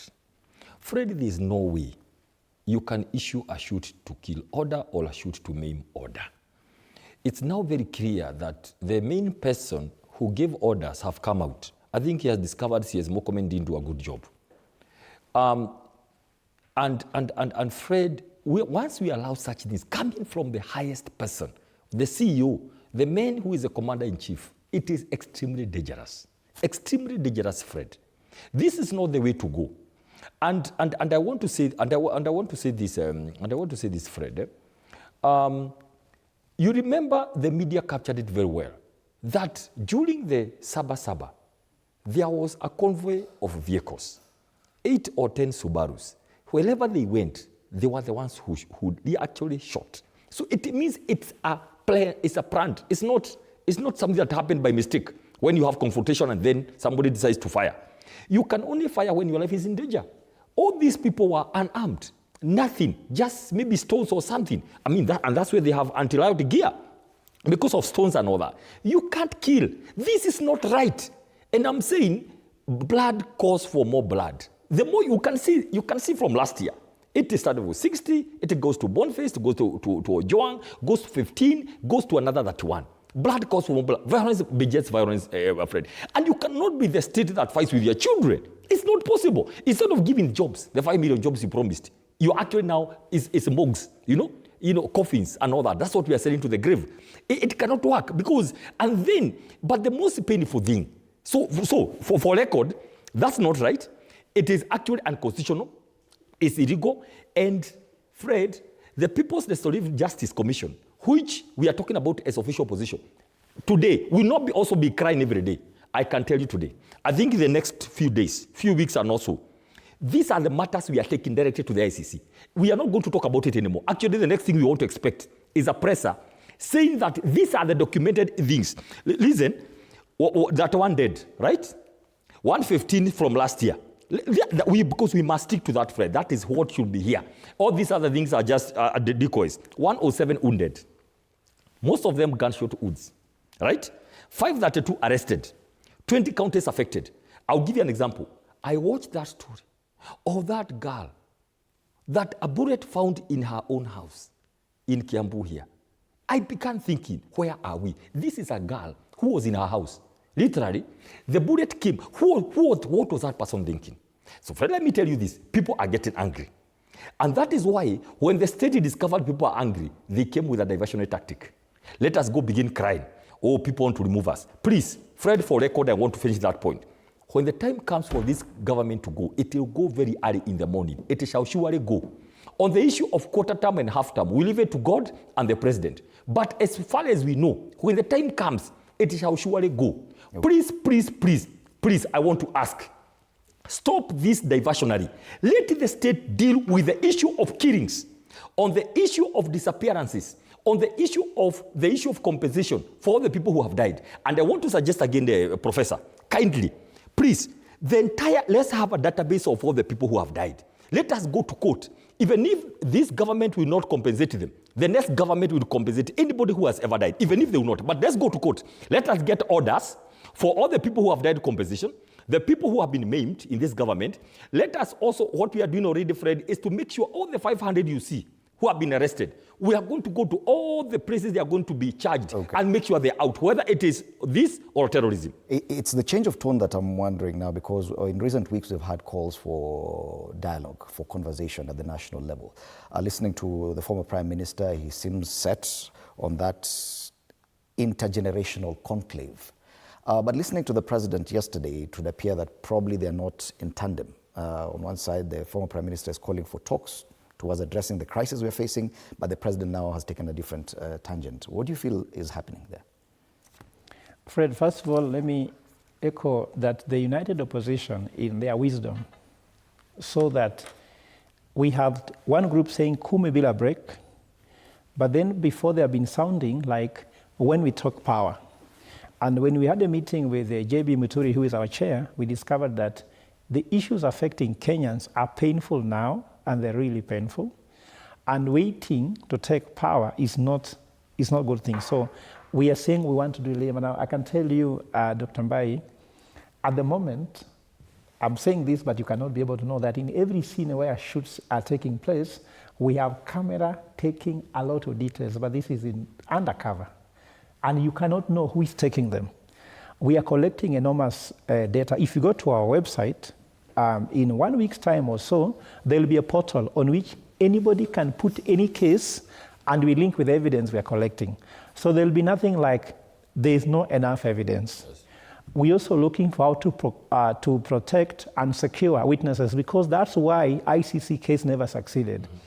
So we are not going to shout like him, enough is enough. It is enough for the citizen already. In fact, between the employer and the employee, who will say the word enough is enough? Ruto is Kenyan's employee. He was employed when we voted for him. And now he cannot tell us, the employer, enough is enough. Now, coming up to the issue of the conversations, when you look at what is happening, we read, just go to the statement given by Raila Odinga that we need to have this intergenerational conclave. What did Kenyans say? Kenyans do not want discussions about dialogue. I think that's why the president must have been told by the intelligence and Raila Odinga that it's completely a work in futility because of this reason. When the first comment on Raila's statement, if you read the MEAM objective, they said, which position do you want in government? That was the question. So dialogue has been seen to more of looking for positions and haggling for different opportunities, expanding the government, having more taxpayers' money being used. For example, why the funding for the state has gone up, around 3.7 trillion is going into recurrent expenditure, and among other expenditures, is we have a co-president. Raila Odinga is a president because you see him being treated, you look at his security, everything looks presidential, Ruto looks presidential, and the expenses are there. We have even tripled the number of advisors, so there's a lot of things there. So Kenyans are saying it will be a conclave. Then also as a Catholic, let me explain to you what a conclave is, which you know, Fred. A conclave is a very secretive meeting. So the cardinals, who are the prince of Rome, meet in a very private place, then elect a pope. The only conclave I know is a conclave of witches, because there's only one conclave for the prince and the witches. So when these witches will meet together in Bomas the way they did last time, and come with a document called NADCO, which won't be implemented, Kenyans are not party to that. Even if it's just to pacify at least the masses for the between fueling further the crisis and a direction towards Fred, what would you go for, right? We have already suggested the way forward. Which is? The only way forward is that we need a transitional government if at all we want to quell this fire, because the current people in power are unable even to implement anything passed by those conclaves or those dialogue. They cannot. William Ruto has a manifesto, isn't it? 1 million, 5 million jobs, isn't it? He can't do them. He has a beautiful manifesto. Raila Odinga had one, they are together. Why don't they merge them? Okay. So just allow me, Fred, to say the following, that the transitional government is provided for in the Constitution, but in a subtle way. Let me just explain this. In the 2007 election, we brought the National Accord. So the president is right in saying that the opposition is more concerned about changing the regime. Not change of regime. Right, nobody wants power. In fact, if you ask the opposition, they don't want to form that transitional government. It's about bringing eminent Kenyans to be able to form this transitional government to at least pacify the country, unite the country, prepare for election. And you're saying that is better than a conversation at the national level between let me finish, fueling the crisis. Fred, please let me finish. Now, Fred. So just wait. The cat is now out of the basket. Yeah, we need a transition government, Fred, because listen, Fred. There's what you call the principle of necessity. There's what you call the principle of necessity. A transitional government. Yes. When it is necessary, the Constitution can be put aside. For example, a principle, doctrine of necessity says that you might even do something which is not... we suspend the Constitution. Yeah, because what's happening is that even Jesus said that the law was made for man, not man for the constitution. So even for us, the constitution of Kenya, if following it, the way Ruto wants by shoot, the power, like he's saying, I have the power, you shoot to kill, then there's something wrong. They must form a transitional government, even to make the economy survive. And we cannot go to an election with this current government because they have stolen money, they have taken over IBC. We cannot even trust that process to give us a president in the next election. You know, you get tired listening to nonsense. Now, all these things, shenanigans we have been watching in this country has been laid to bear. If we are talking about forming a transitional government outside the legitimately elected government by the people of Kenya, it lends credence and evidence why some individuals are hell-bent in making Kenya look ungovernable. That explains this violence. We've never seen anywhere in any civilization where demonstration turn into very violent activities, destruction, killings, and that is what is compelling the police to act in the manner in which they are acting. Now it is clear, you want to throw out government and form a transitional government. You will form it in your graves. That is not Ruto going shouted, to work. Kibaki must That go, is not going to work. And he was not shot. Ruto shouted, Kibaki must go, and it no is one now shot him. clear what they want. And I think the president has been very tolerant to these types of nonsense. And what the message that the president has given to assert authority of the state and the powers vested in him under Article 131 shall not be negotiable. And the president should not negotiate about security of the country in whichever way. In whichever way. And the political intentions where violence is, it has never happened that even a hospital is invaded by thugs, beating up everybody and patients. It is the first time to happen. And you as media, you must appreciate the gravity of these issues unless you are part of it yourself. It is not what you want the country to do. There's a way forward that has been suggested. Unconstitutional order. I'm not blaming, but I'm challenging. You must spotlight what is wrong. I was asking the question about... They want a transitional government. That is his... How are you going to get that it? is his solution to the problem. No. The solution to the problem, according to Raila Odinga, is a national conversation. There's something he calls a conclave, intergenerational conclave. But listening to the president, it would appear that the two leaders probably are not in agreement on that. There are two things. Between fueling further the crisis and what the statement by Raila and the said. statement by the president is very clear. There's one common denominator. Preserving the state, preserving constitutional order, and taking the country through a pathway of prosperity and transformation. What the president is talking about is actually asserting the authority of the state to ensure that there is order. And what Raila is talking about is dialogue. Nobody has dismissed it. This is a dialogue country, and people engage in dialogue every now and again. But I think before we even get to meaningful, constructive dialogue against the background of what is happening, there must be order. And I don't think the president is going to entertain and quote deliberate individuals who are promoting domestic terrorism activity. Imagine people losing businesses. No, you talk as an economist, but you are not talking about how businesses are being devastated by this action. Okay. It's a very serious crime. It's a serious one. No, friend, families, this is a misnomer. People who have worked hard give me chance, for years. But this is misnomer. People who have worked hard for years to create businesses are destroyed just in a day by individuals who are looking for power. And I think the president is not going to negotiate with such terrorists. Interjecting is allowed. And very briefly before we go to Dr. Mbai. Yeah, you know, I'm an economist, and tell me the poorest country in the world, and I will tell you where there's more insecurity. And you are a very dangerous economist. And this is true. Somalia, in terms of GDP, it's clear. Okay. So, Fred, no, just allow me to explain. Because you're just to interject briefly. So, I was thinking that security, just wait, no, security should be first before economy. That's why Mbadi increased budget on security to say that with security we shall enjoy economy. But when there's no economy, then there's lawlessness, isn't it? Okay. And we have more of a black economy, and black economy generates insecurity. Okay. Yesterday, Dr.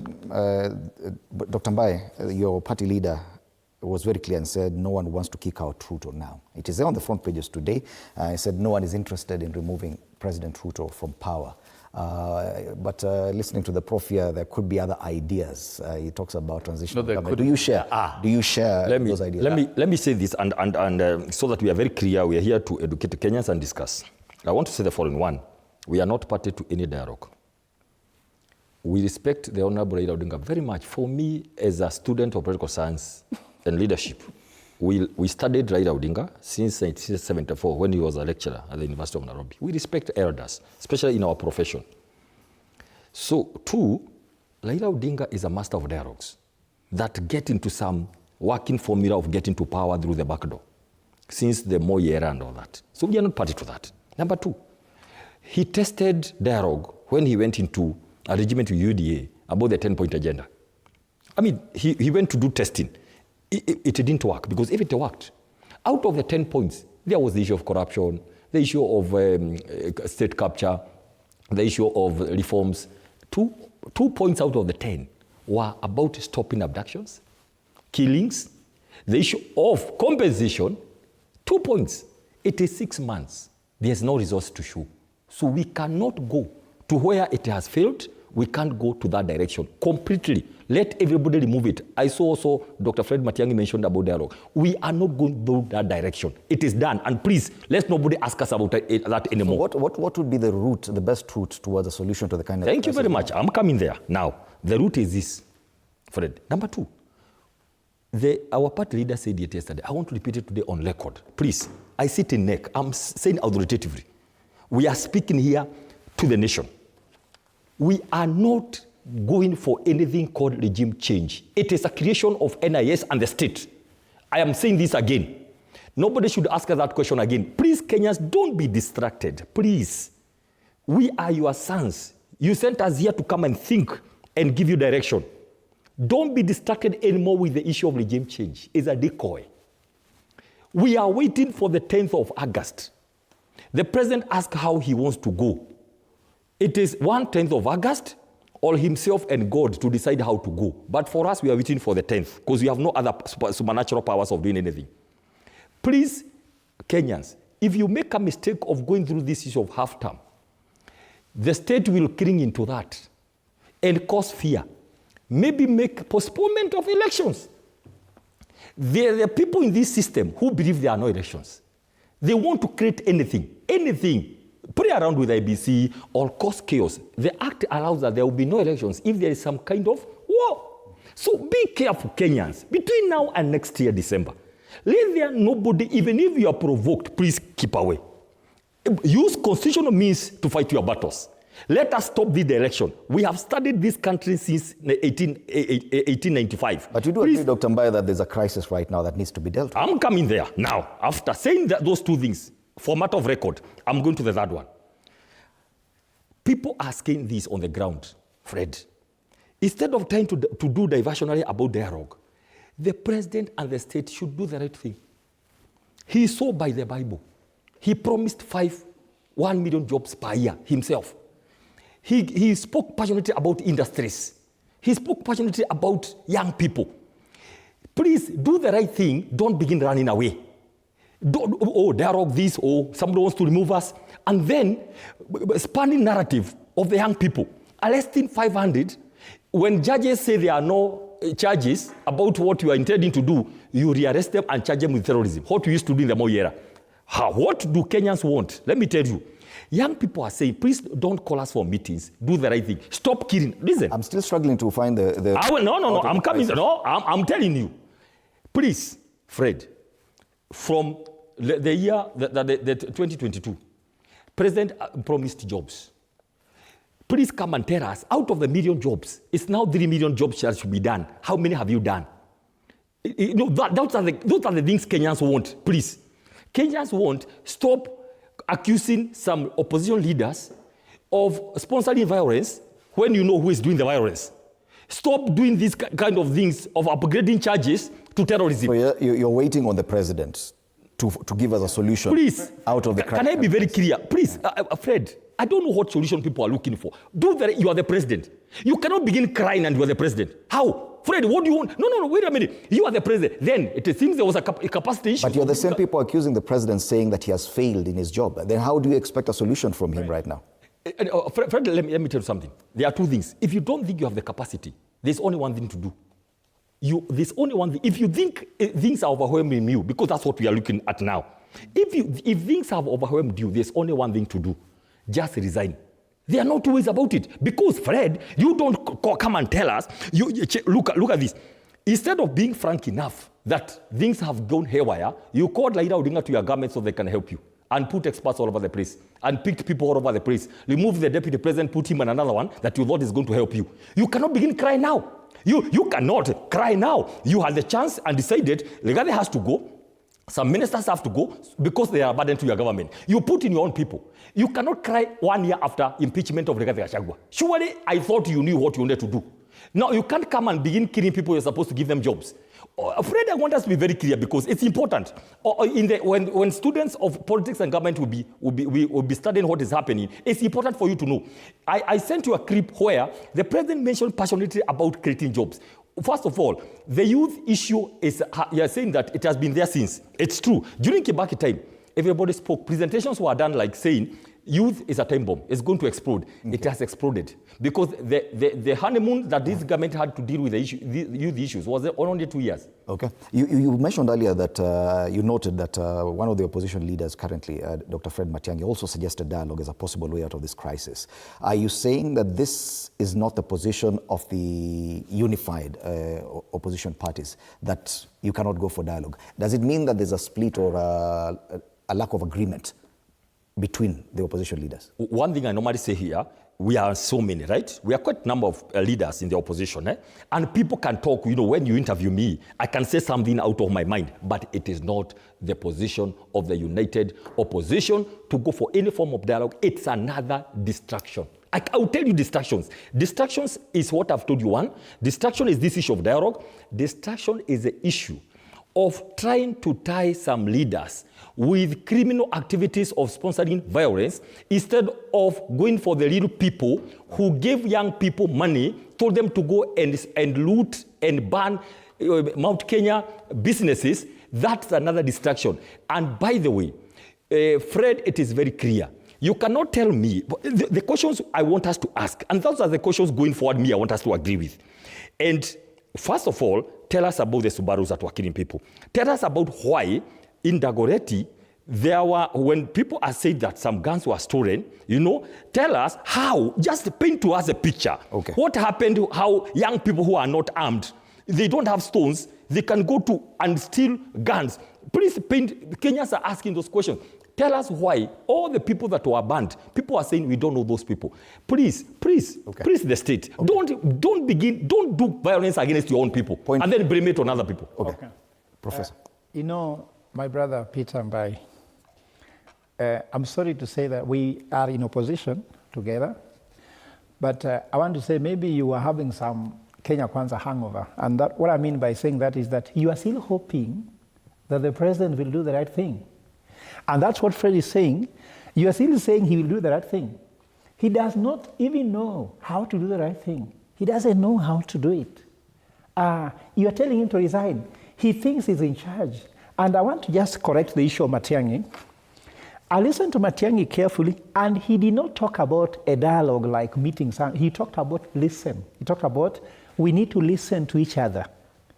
And I think dialogue could also just mean listen, isn't it? Dialogue does not mean you have to sit down. Dialogue could just mean that young people came with that 9-point agenda, Fred. Dissolve parliament and dissolve the cabinet.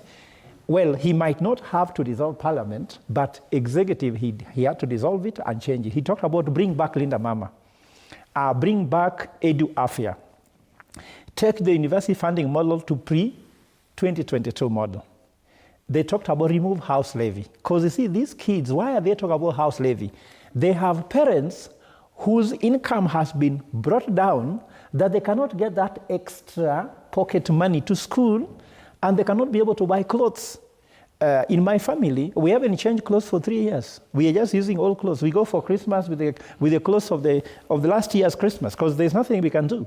I'm telling my wife, just ensure, just to stay alive and survive is enough. So when you go for shopping, if we used to pick butter, we say, let's not take butter now, let's just go take Blue Band only. I'm sure everybody is living that thing. Fred, these people do not know. When you see, I saw another woman was crossing the road. The way she crossed the road broke my heart. I crossed and asked her, what is wrong, ma'am? She told me she's carrying a mortuary bill. She's carrying a hospital bill. People, 19 million Kenyans are on CRB, Fred. That is 66% of adult population. So some of us here could be on CRB, some of us here. I don't know whether you are there or you are not. Maybe if CRB was heaven, tunaweza onana. But unfortunately, hatuwezi onana huko chini kwa CRB, but tuko hapo chini. So the people are suffering, Fred. And we have given the president, he asked for 100 days, it passed. He asked for 1 year, it passed, my brother. That's why you left. I think you are leaving for me when I saw you left. I thought maybe you waited and you realized you are waiting for a ship at the airport. You know, you cannot wait for a ship at the airport. It won't arrive. Neither can you wait for a plane in the sea. They don't match. So I'm trying to say, you cannot get snow in a desert. This cannot happen. So for me, I have told you when I talk about the issue of transition government, we have waited and waited. And there's something here that even somebody put a petition in High Court, by the way. You agree with what Bwana Gachagua said yesterday, that no one wants to kick out Ruto? By the way, Gachagua has said, not just yesterday, he said he is saying 1 term. He has not said half term. It is Gen Z who cannot wait because they are really paining. So it's the Gen Z who said half term. In fact, Fred, the position has been saying they are preparing for a serious election, and that's why when you talk about a transitional government, are you talking about half term? Yes, because look here, and this is my reasoning, Fred. The current government are incapable of handling the election. Look at what's happening in IBC. You appoint IBC. It is a route towards that I'm more concerned about. Because, Fred, you talked about suspending the constitution. No. A transition, national accord. Of removing the president from national power. Accord. There's impeachment through parliament. Yes, and not removing him. Or resigning. But Fred, talk about doctrine of necessity. There was no prime minister position in the constitution, isn't it? We took a national accord because the country was burning. And we brought national accord and formed a prime minister. And that saved the country, but helped us birth a new constitution. The president alone, as currently speaking, is incapable to take this country, even transitioning to 2027. I'm telling you, Fred, we are sitting with you here. People are preparing how to campaign 2027. We might actually have more problems because, mark my word, for Ruto to get back second term is hard. For him to leave State House is harder. So choose your hard. Do you want to have hard or harder? Let me just finish my point here, Fred. When you hear Raila Odinga talking about we need to have dialogue, I've studied this. I have always told you I can study what's happening here between the president and Raila Odinga. Let me predict what they mean. They want us to go to Bomas, first of all, to buy time, because it will take 6 months to discuss in Bomas. People sit down and get allowances. So they're buying time. Now, how many months are remaining if you take away 6 months, isn't it? Then secondly, they might actually come and say, now because of this dialogue, there is no time for election. Let's form a government of national unity and bypass election in 2027. Because if there's one thing Ruto does not want, mark my word, is election. Okay. And if there's one thing Raila doesn't want, is one thing, what? Election. Status quo for them will work in their favor. And that's why I'm even telling my brother is in opposition. By the way, I don't have a position to speak on their behalf. I am just working in the commission, which is under them. You get me? But I am sure. Is a transitional government what is being discussed in that commission? No. Okay. I'm suggesting like a governance expert. Okay. But also, I was just even other Kenyans feel about it. At least we are clear that it's not their opposition. And Professor is a highly praised professor. Is one of the best brains we have. Okay. These ideas, but I'm saying, so that we don't get lost. What we don't want is where guys will get in and begin talking about other things. But Fred, allow me to say something. Dr. Mbai has a very good point. He has said to resign is at the president's discretion. And that's clear in opposition. No one has called him to resign. They're just telling him, can you see the sense that you are not able to take this ship to the next level and resign if you want to? Or he's saying, also there's what called the power of nature, isn't it? Can God do his work, isn't it? If God cannot do his work, then we wait Mine is a follow-up. A quick one. Fred is it's a quick one. Very brief. It's a quick one. Yeah, for me it's a continuation, so we don't get and today Mwalimu is using very harsh words like nonsense. We don't discuss nonsense here, Mwalimu. You know you are a teacher, and the problem with teachers, they always see any other person as a student. You know, the problem with the teachers, they see everybody else as a student, so they can tell them sit down, stand up. Okay, my point is this. Fred. You know, Fred is a question you're asking, which is good to answer because we need to finalize the debate. You know, you're asking what should happen now. What is the way forward? Let me ask you, Fred, if indeed you have a problem, you come up and say, I need help. You cannot be distracting Kenyans, sponsoring violence and accusing people, and then you are saying you want help. Okay. It's not possible. It's not possible. Mwalimu Sosion, I'm still looking for the way forward. And I know you might debate this back and forth, but I'm still looking for the way forward. And probably Kenyans would have expected the president to come out and say, okay, fine, let's come to the table. Well, there cannot be way forward when we are promoting disorder. You don't promote disorder and expect a way forward. And listening to their long poetic statements, let me not call them nonsense. Let me be a more let me be a more civil teacher. Because the thing is, Fred, you cannot promote disorder so energetically the way it is happening. Then you talk of, can we have the dialogue? We don't want dialogue. The president is being emotional. I don't think that's the right thing to do. We are a democracy. What is? Number one, we are a democracy, Fred. We know. We know. And allow on my behalf. Do they want to speak on my behalf? Go ahead. I think you have allowed them too much, and this is making the show looked at. Because we must allow. This show is the best show. No, I mean. Let's stop commenting about the show. Let's handle the issues. Let's handle the issues. Nobody has muzzled more. Yes, let's continue.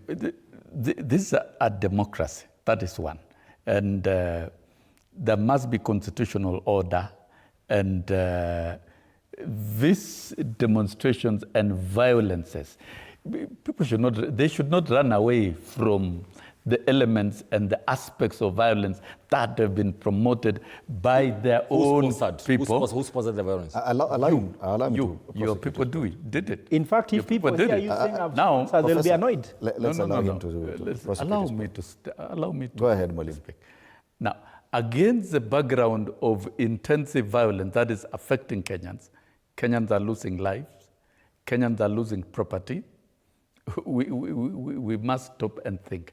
And I think this is where the president has stamped his authority, and he must continue stamping his authority.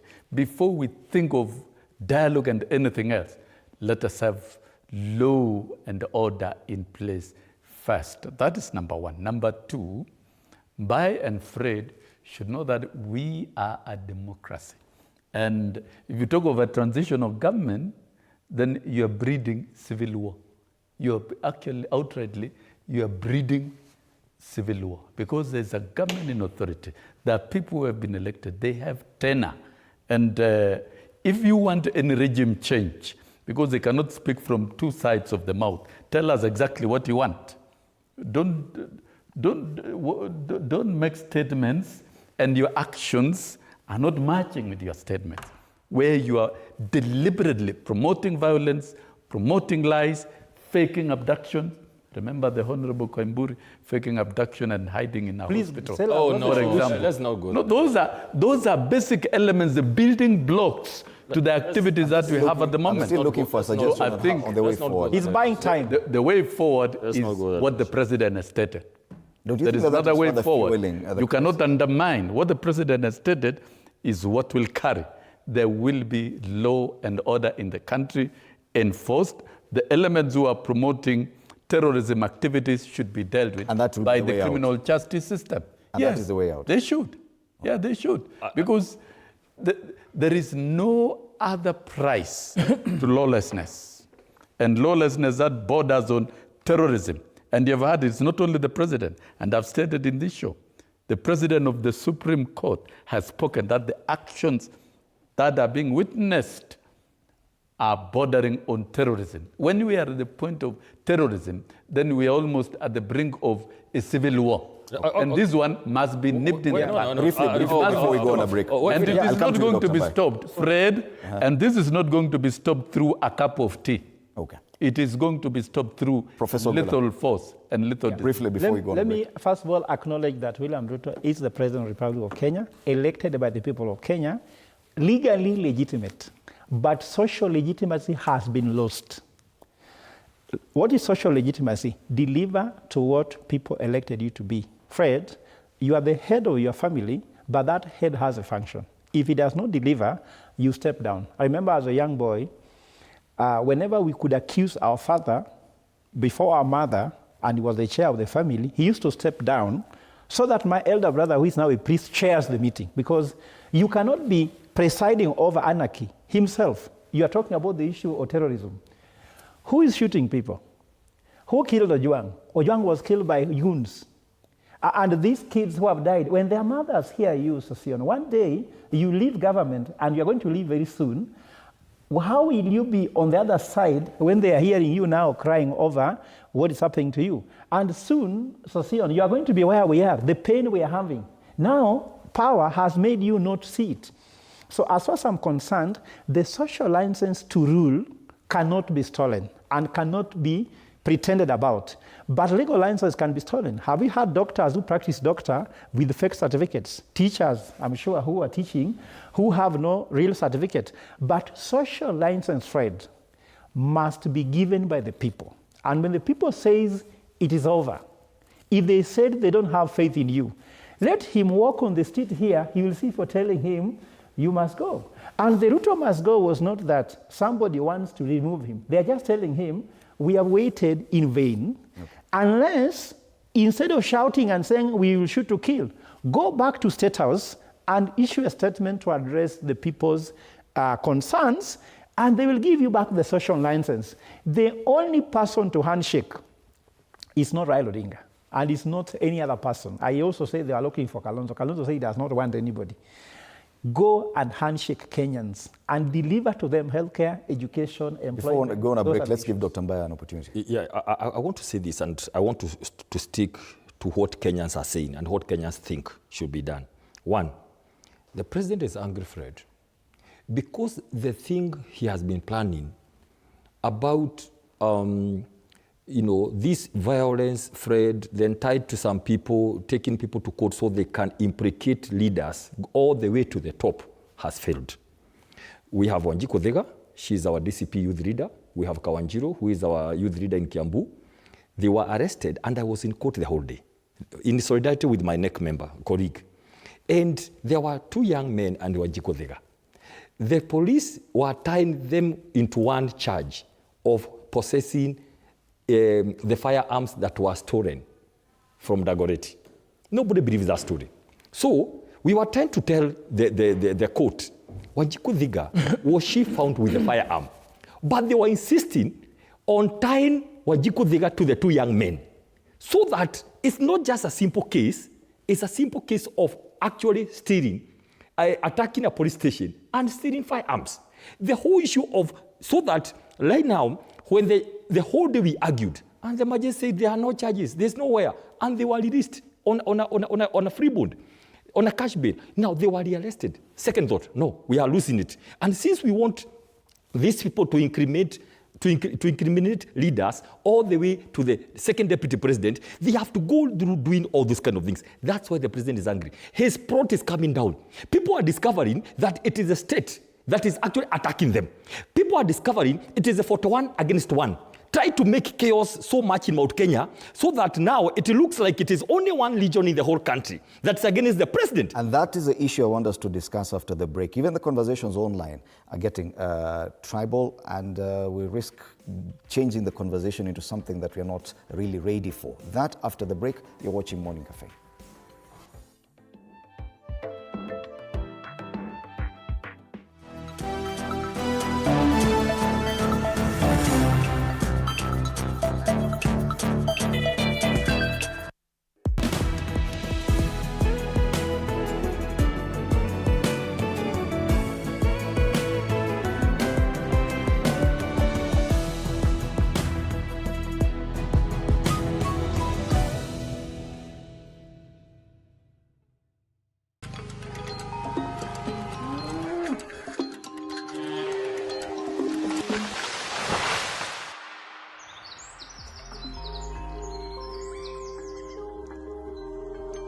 Our world is changing every day, and so should we, for the better. Each week, we tackle the big why, the question that should be on everyone's minds. Why isn't this fixed yet?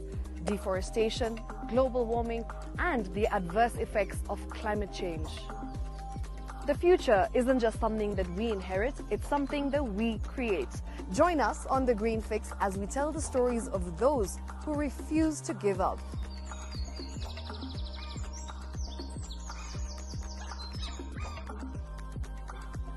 When it comes to fixing the planet, there is no time to waste.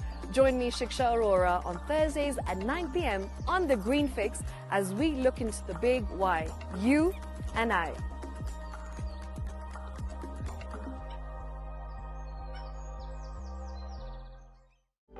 For comprehensive information and education on your health, Body Garage is here. Don't allow anyone to pluck out your good tooth, as long as it is strong and stable. Cancer doesn't start today and you get the symptoms tomorrow. By the time you pick it or the time it is manifesting in you, probably will be there about 5 to 10 years. The eye is the window to the rest of the body. Don't forget to stay hydrated. And of course, you at home do take your water. So the ultimate test is actually you check your urine. Your urine should be clear. Clear like the water. Yes. Should be able to see the other side of the urine. If your urine is colored or has changed color, you cannot see the other side, then you have not taken enough water. Don't forget regular health checkups. Early detection saves lives. I want the message be, we can prevent cervical cancer. We prevent cervical cancer in several ways. You have young girls and even somebody who's above that age, you can pay at least every 3 years. Somebody should have a pap smear done. If you are 40, 45, 50, going upwards, once a year, please go see a doctor. Yeah, it's just for normal routine maintenance.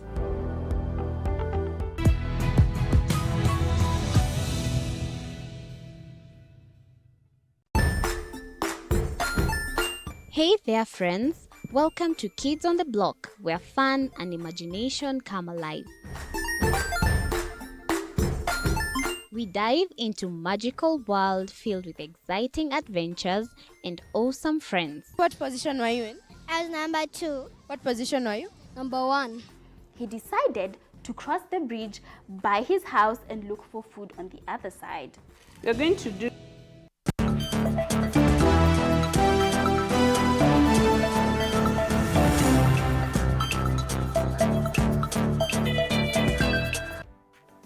All right, welcome back. You're watching Morning Cafe on TV 47 with me, Fred Indimuli. I'm still in studio with Wilson Sosion, Dr. Peter Mbaye, and Professor Fred Ogola, panelists this morning.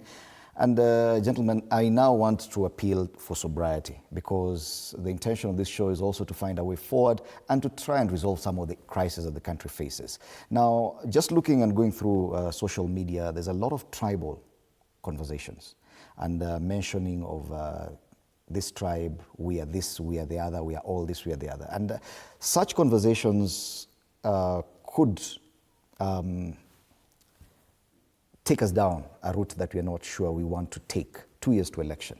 And that is what I'm talking about, because there could be a narrative that probably even the demonstrations were only in one part of the country. It is one community that is doing all this. I want your views on that. Thank you, Fred. And I will start from where you have just said. Some of us are experts on peace and conflict studies. We love peace. We know how expensive conflict is. So, and that's why, as leaders, we talk, we balance, we analyze, and we try to, and have been very consistent. I want people to wake up every morning. I don't want to see the situation I saw in the CBD the other day. I walked around and it was so bad. Investment-wise, tourism, if Kenya goes down, we all go down. That's why we would want to survive until the next elections for Kenyans to declare their stand. So, for once, I want farmers to go milk their cows, take avocados to the market, go and open their businesses. That's number one.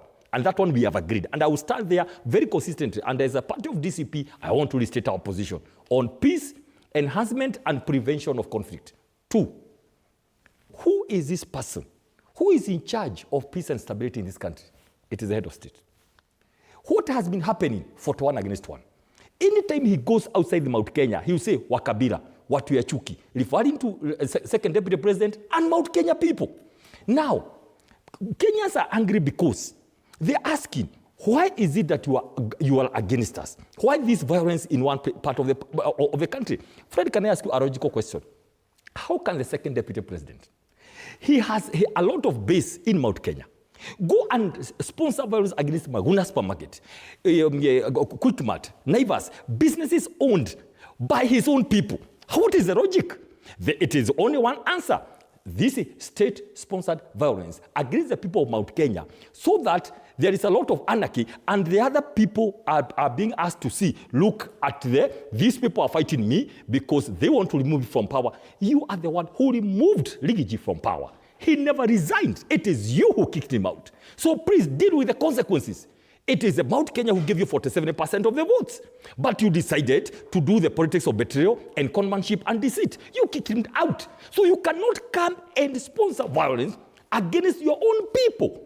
That is why the president is angry, because all these scripts are falling down. People can see through that people have been transported through the leaders of that area to go and literally do. But I want to tell our leaders, please don't be used to attack your own people, because it's going to be counterproductive. So he is angry because, one, whatever is happening is going to fail. The Honorable Mukunji is being tried at Kahawa Law Courts on terrorism charges. I can tell you, Fred, before God, if you attack somebody who is humble and who is innocent, God will come through for them. We are going to go back to court today. Wanjiko Thiga, Kawanjiro, all the young people, about 40 now, who have been charged with terrorism. Imagine, young people charged with terrorism. We are going to fight for them. We are going to win. That's why he's angry, because whatever he has been planning is falling flat. So we are asking, what is the way forward, Fred? Please, let the president calm down, agree he is still the president. Don't do this tribalism thing again, because in any case, moving around the country to Kamba, to Kisii, to Masai, to whatever, to Western, that is nationalism. There's nothing wrong with somebody called Kikuyu Nation or Kamba Nation or Kalenjin Nation. But when we come together, we become a state. Nations are okay, but it's good to become a state. Please, I'm appealing for peace, Fred, like you have said. The tribalism agenda is being driven from the state to divide Kenyans, to separate Mount Kenya from the other Kenyans. It is done by the highest level. You are, Fred, as a media, tell them to stop. Okay. Because that's what they are doing. It's not us. Kenyans are divided. Kenyans are united. Sosion, you've seen the conversations online, especially on X. Does it concern you that, yes, the kind of conversations now, it's no longer even about the politicians, that even Kenyans are talking about tribes? We have 42 tribes and above. And those are tribes, and are recognized by UN and UNESCO. That's our heritage.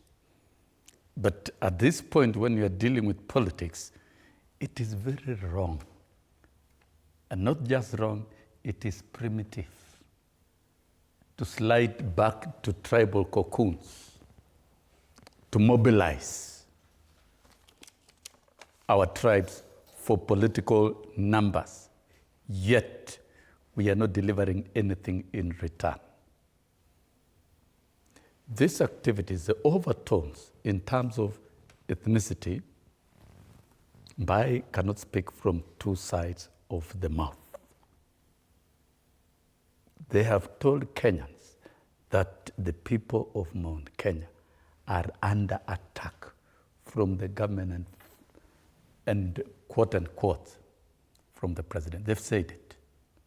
And that is a very, very dangerous allegation. It is wrong for for individuals to try and place an ethnic community and tell the world that they're under attack from a democratically elected government and authority without putting any proof.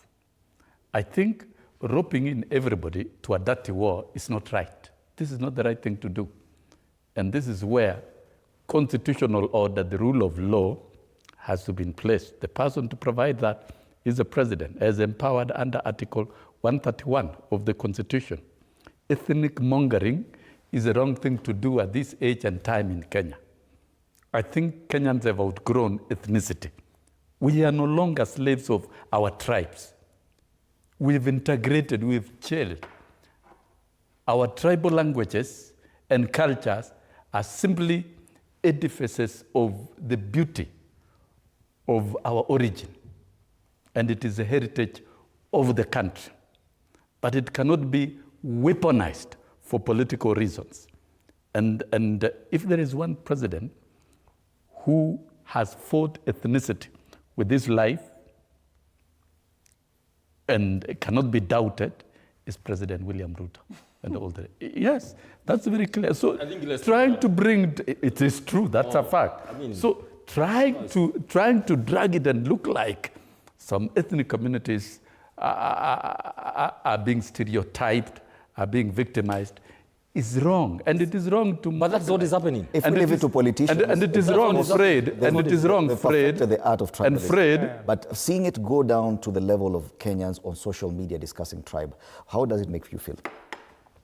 Fred, that's very unfortunate because you saw the Gen Z's call was that we are tribeless. And this thing, it's so deep-sitting that you can't take it easy. In my family, I'm from Luo Nyanza. My wife is not from Luo Nyanza. What's the tribe of my kids? And I'm sure some of them also face the same thing.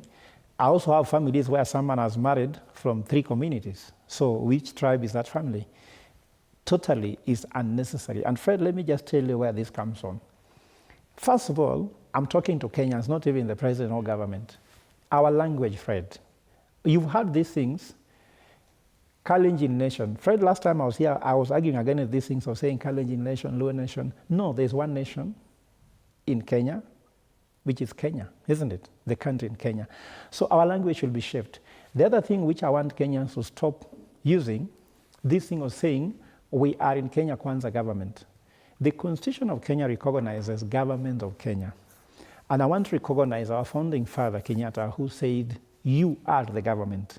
You are the government, means the government is for you.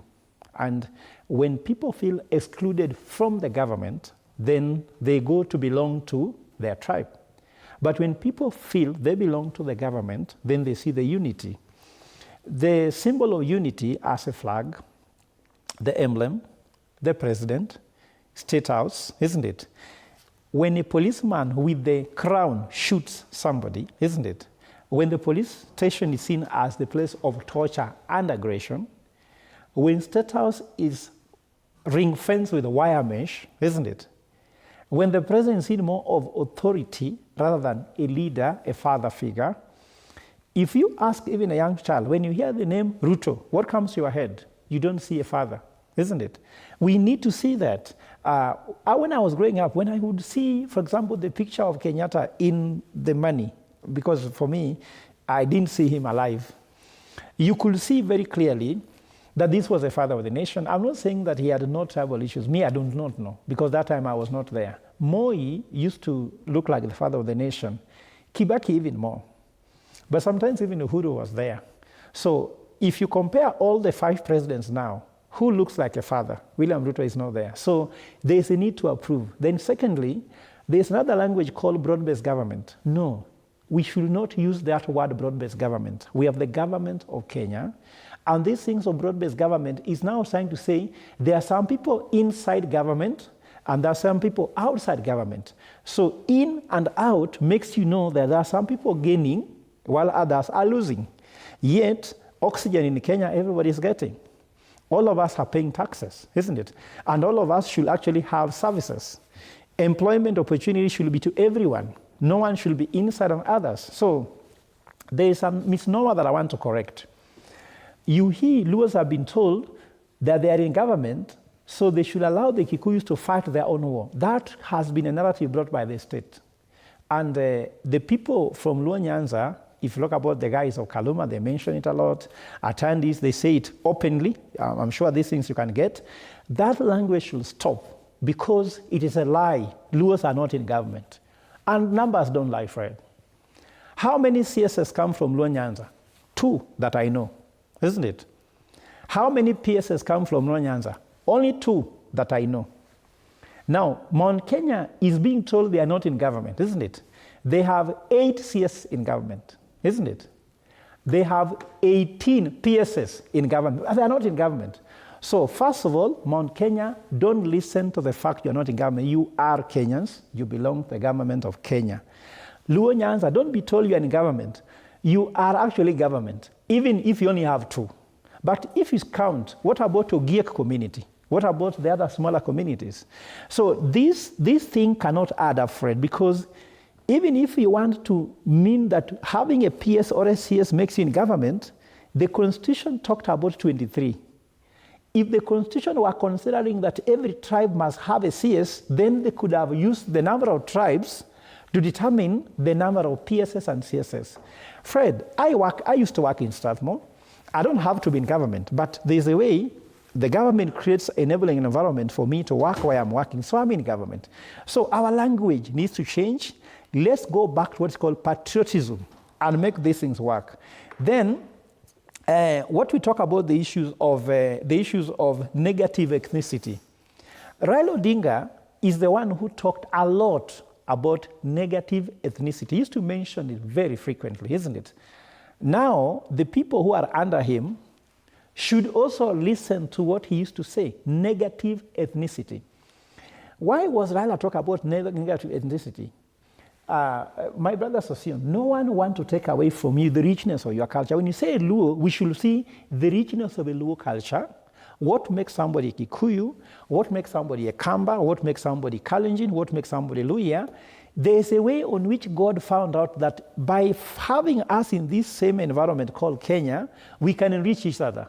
But should not be Luo as opposed to Kikuyu. It should be Luo complementing each other. There are some things, that's why my son has told me, Daddy, when we go to school, I'll be dressing like a Maasai. Why? He feels that when he carries that Maasai thing and Maasai shuka and the rest, he feels more Kenyan. So what should I tell him? That you are a Luo? No. I will tell him, be what you want so long as you are a Kenyan. If you start behaving like Somalia, then I will actually be concerned, but you are a Kenyan. So let's allow children to take the identities they want. I will see something frightening very much in social media. Even some politicians are taking it. Like I saw Martha Karua, they are saying he's Chebet, Martha Karua, Arab, Sijui, Wanjiku. You understand? Someone says that we are Kikuyus. Well, they are not saying they are tribal, but they are sending a message that all of us now will be Kikuyu if you attack a Kikuyu. And our friend end by saying the following: injustice anywhere is injustice everywhere. You kill a Kikuyu, I'm not happy. You kill a Kalenjin, I am not happy.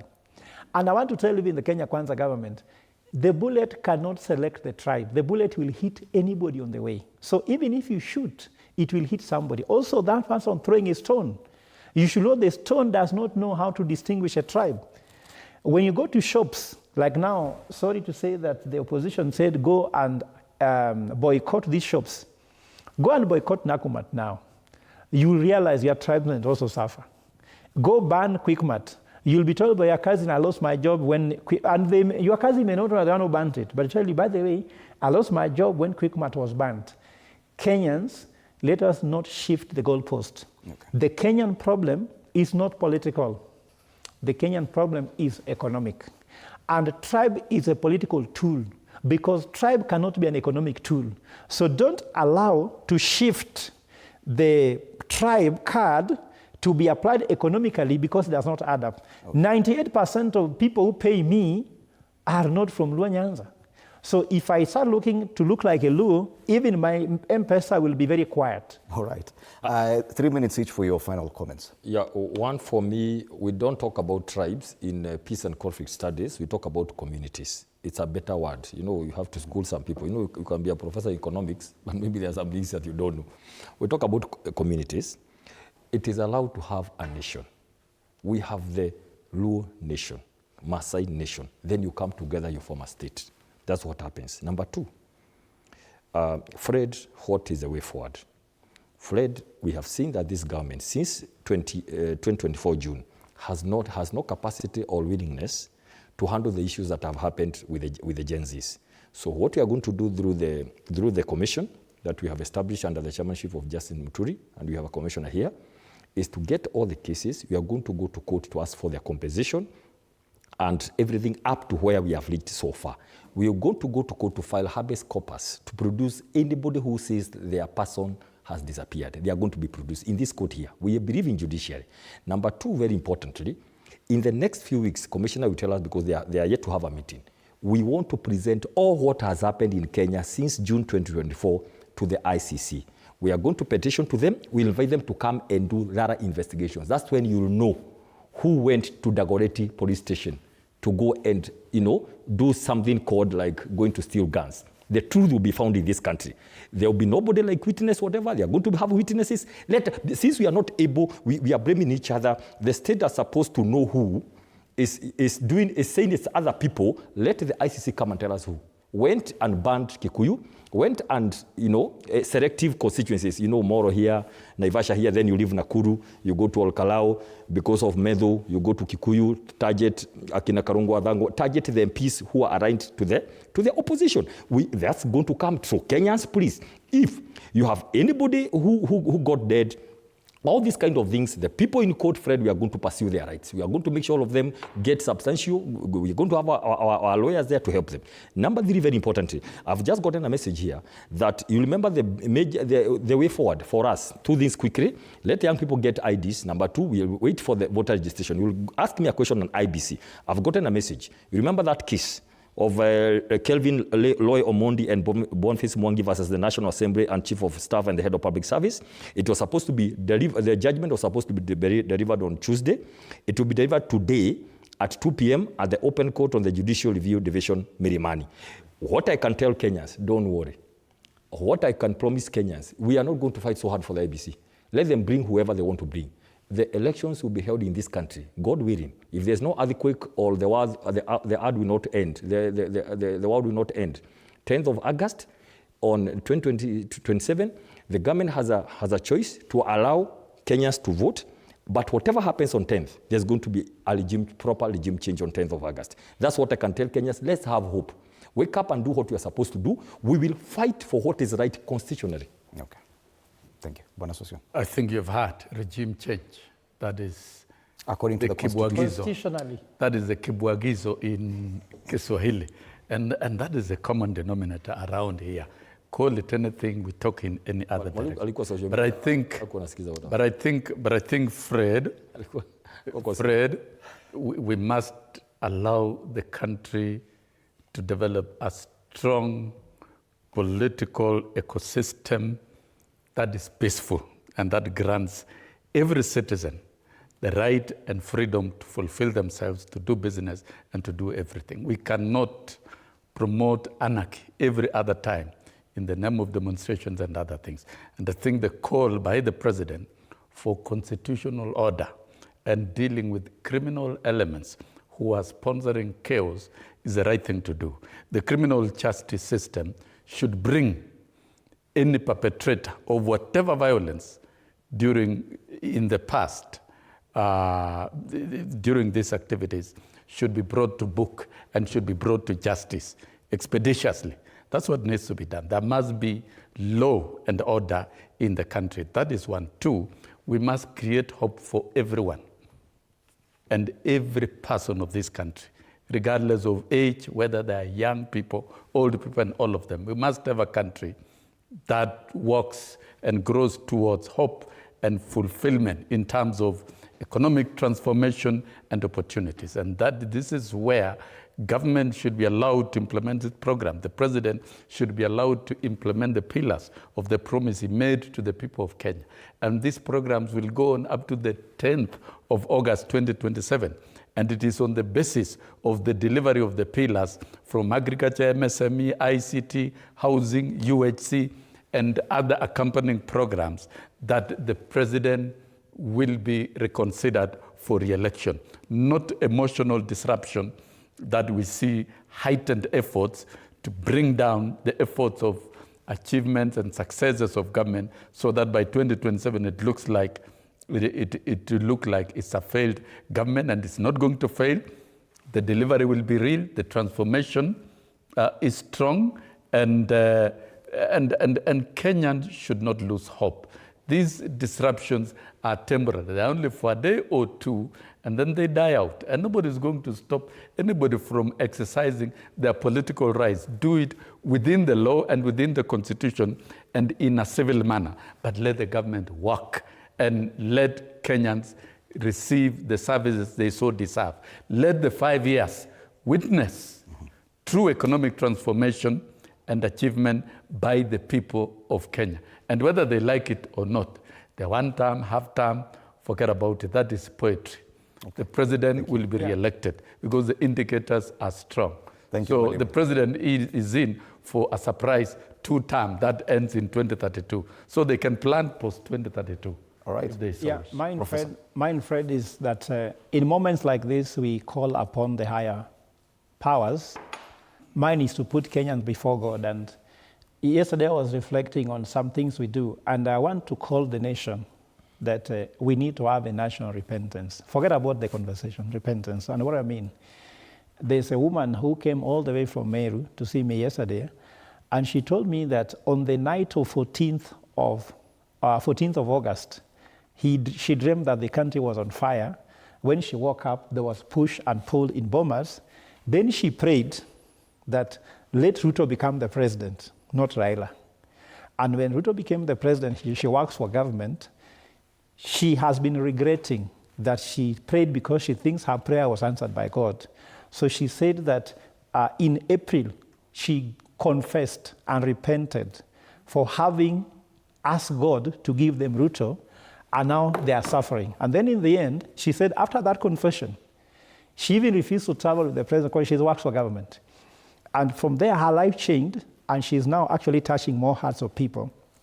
And I want to tell Kenyans, for anything you did, said, or acted that has brought us here, this weekend, if you're a Muslim tomorrow, go to the mosque and repent. Don't repent in public, not that it's going to be a public repentance. Just go and be with God, because Psalm 91 verse 1 says, it is personal, you and God. So, and the SDA on Saturday, just have your personal confession. For other Christians like me who are Catholic, have a national repentance, personal one, not either a national prayer or preaching to others. Just go and look yourself in the mirror and tell God, in all that is happening, where I am, if there's anything Fred Ogola has said or done that actually is defending us, making us here, confess. And I think that if all of us do that, might be William Ruto can also look ourselves in the mirror, isn't it? Without blaming anybody. Just look ourselves in the mirror. And by repenting, you might find that some of the things we've done or said actually can reverse. And I believe in the power of God, because the Bible says, if my people changes their mind and comes back to me, I'll heal the nation. Because this country needs to be healed. Thank you. That is very strange. That is very strange coming from Professor. Professor came here talking about a transitional government. Thank you. Now he's talking about, he's talking like a allow me to acknowledge you, Professor Fred Ogola. The spirit of Catholicism. Allow me, gentlemen. Professor Fred Ogola, economics and governance expert, Wilson Susion, Mwalimu Wilson Susion, who has served as SGKNUT and also as a member of the National Assembly, and Dr. Peter Mbaye, Secretary, Planning and Economic Affairs of the DCP. Our panelists this morning, asanteni sana for your time at T47. The headlines this morning on the Star, Ruto saying, I dare you to overthrow me. On the Taifa Leo, mutajua hamjui. People Daily, Kenya sliding into tyranny. Mwalimu, I'm not done yet. Daily Nation, enough is enough. And the Standard, president is losing it. Those are the headlines this morning. We're hoping for better headlines tomorrow. But after the break, we'll be switching the conversation on Morning Cafe. Chronic Disease Awareness Day. Monica Wanjiru, who's a general practitioner at the Maya Kidney and Health Hospital, will be here with my colleague Arno Dida. Do stand by for that conversation. My name is Fred Indemuli. Have a lovely day.